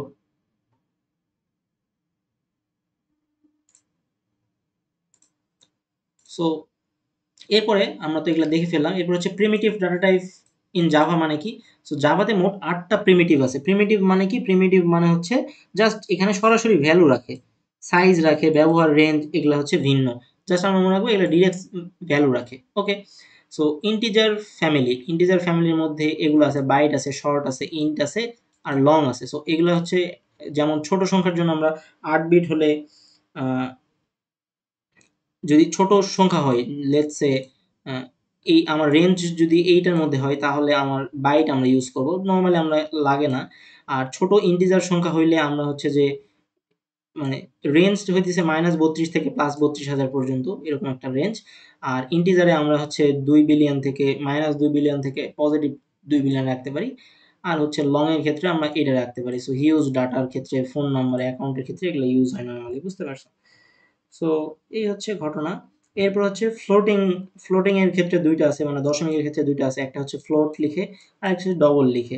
সো এটা হচ্ছে প্রিসিশন, কম প্রিসিশন, এটা হচ্ছে বেশি প্রিসিশন। আর প্রিসিশন কি, এইটা নিয়ে আমরা পরে শিখবো, হ্যাঁ। ওকে, সো রেঞ্জ এখানে আছে, এখানে একটা রেঞ্জ আছে, ই টু দি পাওয়ার মাইনাস আর কি, বুঝতে পারছো? সো ই টু দি পাওয়ার -45 মানে কত বেশি রাখা যাবে বুঝতেই পারতেছো। আর এটা হচ্ছে ই টু দি পাওয়ার 308, মানে 10-এর পরে 308টা শূন্য পর্যন্ত দশমিক সংখ্যা স্টোর করা যাবে, হিউজ। আচ্ছা, নোটের পরে কেন এফ লেখা হয়? বুঝিনি। আমার ফ্লোটের মানে ধরেন একটা ভ্যালু আমি নিয়েছি, তো তারপর ভ্যালুটার সাথে কেন এফ লেখা হয়? আচ্ছা, ভালো কোশ্চেন করছো, কিন্তু এই এফ এর মানে ব্যাখ্যা এখানে দিতে গেলে আবার মানে এই যে আমরা যে এই ডকুমেন্টটা পড়তেছি, এটা হারায় যাবে। বাট তুমি প্রশ্নটা মনে রাখো, যখন আমি ডবল কোনো ভ্যালু ডিক্লেয়ার করব, তখন দেখবা যে আমি এফ লিখতেছি, তখন তুমি আমাকে প্রশ্ন করবা যে ভাই এখন এখানে এফ কেন লিখলেন, ঠিক আছে। সো আদারওয়াইজ আমাদের হচ্ছে যে এই ডকুমেন্টের সাথে ওই কথাবার্তাগুলো যায় না, একটু ভারী কথাবার্তা হয়ে যায়। আচ্ছা, সো এখন আদার্স ডাটা টাইপ বলতে বুলিয়ান আছে, চার আছে। সো বুলিয়ানের ক্ষেত্রে ট্রু ফলস রাখতে পারি, কন্ডিশন চেক বা লজিক কন্ট্রোলের জন্য ব্যবহার হয়। আর ক্যারেক্টারে আমরা শুধুমাত্র সিঙ্গেল ডিজিট রাখতে পারি, সিঙ্গেল ক্যারেক্টার রাখার জন্য। সো জাভাতে নর্মালি হচ্ছে যে মোস্টলি কমন হয় ইন্ট, ডাবল এগুলো কমন হয়, বুলিয়ান কমন করা হয় ইফ এলস ট্রু যুক্ত। আর ক্যারেক্টার 4 মানে হচ্ছে যে জাভাতে ক্যারেক্টার অ্যাকচুয়ালি 2 লং পর্যন্ত এগুলো করা হয়। এগুলো পড়লেই বুঝতে পারবা, মানে 2 বাইট পর্যন্ত লং হয়, 2 বাইটের বেশি ক্যারেক্টারে ধরে না। যেমন একটা সিঙ্গেল ওয়ার্ড রাখতে পারবো, এর বেশি কিছু রাখতে পারবো না। টি এ রাখতে পারবো না, টি রাখতে পারবো বা এ রাখতে পারবো, এরকম বিষয়টা আর কি। সো এখানে জাস্ট ওটা সামারি দেওয়া আছে, দেখলে বুঝতে পারতেছো কি এগুলা আবরি জাবরি, মানে উপরে যে কথাবার্তাগুলো বললাম সেগুলাই আর কি। এগুলা বুঝতে পারছো যে ডাটা টাইপ, সিগনিফিকেন্স কি, রেঞ্জ কোনটার কত, এবং এটাতে কি দিয়ে প্রকাশ করে, এগুলা আর কি। So Java data value. আচ্ছা একটু দাঁড়াও তো। ওকে, সো কোথায় ছিলাম আমরা? হ্যাঁ, সো জাভা ডাটা টাইপ উদাহরণ। সো উদাহরণগুলো একটু দেখে নিব এখান থেকে, যে বাইট ভ্যালু কিভাবে রাখা হয়, শর্টের এস কেমনে রাখা হয়, বা এগুলা ডিক্লেয়ার কেমনে করছে, এখান থেকে জাস্ট একটা এক্সাম্পল দিছে। এগুলো আমরা প্রত্যেকে যখন কোড করব তখন একদম এক্সাম্পলের সাথে সাথে আরো অনেক কোনো ছোটখাটো খুঁটিনাটি বিষয় থাকলে আমরা সলভ করে ফেলবো।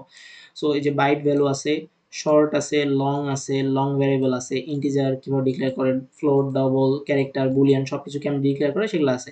সো এই যে এফ মানে হচ্ছে ফ্লোট ভ্যালু ধরে রাখার জন্য। সো এই এফ কেন ইউজ করে এখানে ছোট্ট করে বলতে চাই, যে যখন আমরা ফ্লোটিং ওয়ার্ডটা লিখি বা ডাটা টাইপটা লিখি, সেটাকে ইন্ডিকেট করার জন্য, বা আমি যে ফ্লোট লিখছি এটাকে বোঝানোর জন্য আমরা এফ দিয়ে রাখি। তবুও আরো ক্লিয়ার ব্যাখ্যা দিব আমি যখন আমরা হচ্ছে যে কোডিং করব, তখন আমরা ক্লিয়ার ব্যাখ্যা দিব আর কি, দিলে কি হয় না দিলে কি হয় সেটার জন্য। আর ক্যারেক্টারের মধ্যে অবশ্যই সিঙ্গেল কোটেশন থাকবে, আদারওয়াইজ সেটা ক্যারেক্টার হিসেবে ডিফাইন হবে না। আর নন প্রিমিটিভ ডাটা টাইপ মানে কি, রেফারেন্স ধরে রাখে, ওই যে বললাম অ্যাড্রেস বা রেফারেন্স ধরে রাখে। সো স্ট্রিং, মাই স্ট্রিং মানে কি, এই যে হ্যালো ওয়ার্ল্ড, এতগুলো যে অক্ষর আছে এখানে, এখানে কিন্তু একটা অক্ষর নয়, অনেকগুলো আছে। সো এখানে কি একাধিক ক্যারেক্টার রাখে। তো নন প্রিমিটিভের ক্ষেত্রে একাধিক ডাটা রাখে এবং এদের মধ্যে ডবল কোটেশন আছে। সো এই যে এটা হচ্ছে অ্যারে। অ্যারে কি, অ্যারে আমরা হচ্ছে যে এটা হচ্ছে ফাইনালের টপিক, জাস্ট জেনে রাখো যে তোমাকে অ্যারে পড়তে হবে সামনে। এবং অ্যারে কিন্তু খুবই সারা জীবন না, তোমার হচ্ছে যে সিএসসি 110 লাগবে, তারপরে হচ্ছে যে সিএসসি 111 লাগবে। সো এভাবে আসলে বিভিন্ন জায়গাতেই লাগবে নরমালি। সিএসসি 111 লাগবে, তারপর হচ্ছে যে তোমার সিএসসি 220 তে লাগবে, সিএসসি 221 লাগবে, অ্যারে সবসময় লাগবে। সো অ্যারে খুব ইম্পর্টেন্ট। সো অ্যারে অনেক ভালোভাবে শিখতে হবে, আমি নিজেও এখনো অ্যারে শিখতেছি। হ্যাঁ, সো একাধিক একই টাইপের মান একসাথে স্টোর করে ফিক্সড সাইজ দেয়। এখন অ্যারে যদি তুমি ফিক্স সাইজ চাই, একই ধরনের মান, এই জিনিসপাতিগুলো কি, এই জিনিসপাতিগুলো আমরা পরে একটার পর একটা দেখব। আর হচ্ছে যে স্কোয়ার ব্র্যাকেট, এখানে তুমি চাইলে সেকেন্ড ব্র্যাকেট ইউজ করতে পারবা না, বা চাইলে তুমি ফার্স্ট ব্র্যাকেট ইউজ করতে পারবা না। অ্যারের ক্ষেত্রে, অ্যারে ডিক্লেয়ার করার ক্ষেত্রে তোমাকে থার্ড ব্র্যাকেটটা ইউজ করতে হবে, ঠিক আছে? ওকে, সো আপাতত দেখি যে স্টোর, এটা কি ডিরেক্ট ভ্যালু, এটা হচ্ছে রেফারেন্স, নন প্রিমিটিভ, ঠিক আছে? যেমন ইন্টিজার, ফ্লোট এগুলা কি, এগুলা হচ্ছে তোমার প্রিমিটিভ ভ্যালু, তাহলে ডিরেক্ট ভ্যালু রাখে। আর রেফারেন্স এটা কি, নন প্রিমিটিভ, যেমন স্ট্রিং অ্যারে এগুলো হচ্ছে নন প্রিমিটিভ, ঠিক আছে? এখানে জাস্ট রেফারেন্স রাখে। সো মেমোরি এফিসিয়েন্সি কি, মেমোরি এফিসিয়েন্সিতে হচ্ছে লাইট ওয়েট, এটা হচ্ছে মোর কমপ্লেক্স, মানে এটা নর্মাল জিনিস আর এটা একটু কমপ্লেক্স জিনিস। সো বিল্ট ইন মেথড নাই, এগুলোর ক্ষেত্রে কোনো বিল্ট ইন মেথড নাই, বাট এগুলোর ক্ষেত্রে বিল্ট ইন মেথড আছে। এখন what is built in method? Built in মানে আগে থেকে সেটা বিল্ড করে রাখছে জাভার প্রোগ্রামাররা, ঠিক আছে? জাভা যারা ল্যাঙ্গুয়েজটা লিখছে তারা এরা বিল্ট ইন মেথড লিখছে আমাদের কাজকে আরো ইজি করে দেওয়ার জন্য। সো হোয়াট ইজ চার অ্যাট, হোয়াট ইজ লেন্থ, এগুলো আমরা যখন প্রবলেম সলভ করবো আস্তে আস্তে বুঝবো। সো এই ছিল মোটামুটি আজকের ওভারঅল কন্টেন্ট। নেক্সট ক্লাসে আমরা যেটা করব, এখানে আশা করি প্রত্যেকটা জিনিসই আমি মানে ব্যাখ্যা করে দেওয়ার চেষ্টা করছি, ছোটখাটো জিনিস। সো ক্লাসটা আমি আর লেন্দি করব না, বাট আশা করি বোঝা গেছে যে আমরা কোন টপিকটা কভার করলাম। আমরা জাস্ট এই টপিকটা কভার করলাম এতক্ষণ ধরে, ঠিক আছে? এরপর আমাদের অপারেটর আছে, বাট তার আগে আমরা ফ্লো চার্ট নিয়ে নেক্সট ক্লাসে পড়াশোনা করবো। এটা খুবই ইম্পর্টেন্ট হবে ক্লাসটা। সো এই ছিল মোটামুটি। আর এখানে আমরা হচ্ছে যে এই বইটাও সবার শেষে পড়বো, বাট যেহেতু এটা ইংলিশে লেখা বই, সো শুরুতেই আমরা ইংলিশ পড়তে গেলে মাথা নষ্ট হয়ে যাবে।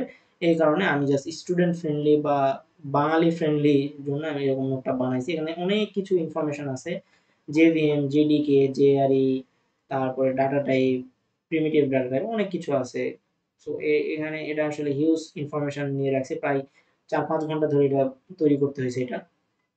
সো আর অ্যাসাইনমেন্টগুলো আমরা সলভ করব হচ্ছে ফ্লো চার্ট শেষ করার পরে। এখানে অ্যাসাইনমেন্টের শুরুতে কি আছে একটু দেখে নিই তো। সো অ্যাসাইনমেন্ট পারার জন্য আমাদেরকে কি পারতে হবে? আমাদের ওখানে আসলে এখানে যে ফ্লো চার্ট আছে, সো ফ্লো চার্ট পারতে হবে, ফ্লো চার্টটা শিখতে হবে। তারপরে হচ্ছে যে কোডিং টাস্ক, তার মানে হালকা পাতলা কোডিং শিখতে হবে। ইন্টিজার, ডাবল এই জিনিসপাতিগুলো আছে, এগুলো শিখতে হবে। স্ট্রিং এই জিনিসপাতিগুলো শিখতে হবে। তারপরে কি আছে? তারপরে ফর্মুলা-টর্মুলা অনেক কিছু আছে, এটা শিখতে হবে। আচ্ছা, বুঝছি। তো তারপরে একটা ফর্মুলা দিয়ে একটা কোড আছে, সেটা আমাদের করতে হবে। তার মানে বুঝতে পারতেছো যে অনেক কিছু করতে হবে। এই যে এটা কি বলতো? এটা কিন্তু এখন পারা উচিত। এই যে এখানে যে ফার্স্ট ব্র্যাকেট আছে, ফার্স্ট ব্র্যাকেট থাকা মানে কি? এটা কিন্তু একটা method. So math dot square root, এটা SQRT শর্টকাটে লিখছে। সো এটা হচ্ছে ম্যাথ ডট স্কোয়ার রুট, একটা হচ্ছে স্কোয়ার রুটের মেথড। সো এরকম অনেক কিছু আছে এখানে, সেটা আমরা হচ্ছে যে শিখে ফেলবো ইনশাল্লাহ। সো আজকের ক্লাসটা তাহলে এই পর্যন্ত। নেক্সট ক্লাসে আমরা কি করব? নেক্সট ক্লাসে আমরা এই জিনিসটা বোঝার চেষ্টা করবো। কই গেল এটা? কই গেল? কই গেল? একটু দাঁড়াও। হ্যাঁ, এই যে নেক্সট ক্লাসে আমরা এই ফ্লো চার্টের, এটা হচ্ছে বেসিক ফ্লো চার্ট। এখানে আমি দুইটা ওয়েবসাইট রাখছি, এই দুইটা ওয়েবসাইট আবার এদের আরো অ্যাডভান্স ফ্লো চার্ট দিয়ে সাজানো। সো এই ওয়েবসাইটের ফ্লো চার্টগুলো আমরা হচ্ছে সলভ করবো। এখানে অনেক ধরনের ফ্লো চার্ট আছে, এখানে আমি একটার পর একটা করে দিব, বুঝাই দিব আর কি। এখানে অনেক জ্ঞান আছে। এই ধরনের ফ্লো চার্ট যদি এক্সামে দেয় তাহলে তো মাথা মাথা নষ্ট হয়ে যাবে, রাইট? তো এগুলো কিন্তু সলভ করতে হবে। ওকে, আরেকটা জিনিস আছে এখানে, আরেকটা আমি ওয়েবসাইটকে রাখছি। এই ওয়েবসাইটের ফ্লো চার্টগুলো আমরা সলভ করবো। সো এখানে অনেকগুলা ফ্লো চার্ট আছে এবং খুব সুন্দরভাবে ডিটেলস করা আছে। যদি এগুলো ইজি, বাট আমরা দেখবো কি করা যায়। আর এটা হচ্ছে ফ্লো চার্টের পুরা আমাদের ডকুমেন্টটা। তো ডকুমেন্টেও আমি কিছু প্রবলেম রাখছি, সেগুলো আমরা দেখার চেষ্টা করব। আর একটা হচ্ছে টেক্সট প্রবলেম রাখছি, এটা তোমাদের উদ্দেশ্যে দিয়ে দিব। এখানে কেমনে সলভ করতে হবে সেই প্রসেসটা আছে। সো নেক্সট ক্লাসে এগুলোর উপর আমরা কথা বলবো। আজকে তাহলে এই পর্যন্ত থাক। আজকে ইন্ট্রোডাক্টরি ক্লাস, অনেক কিছু বোঝানো হয়েছে। সো আজকে এই পর্যন্তই। তাহলে দেখা হবে পরবর্তী ক্লাসে, ফ্লো চার্টের ক্লাসে। বুঝতে পারছো?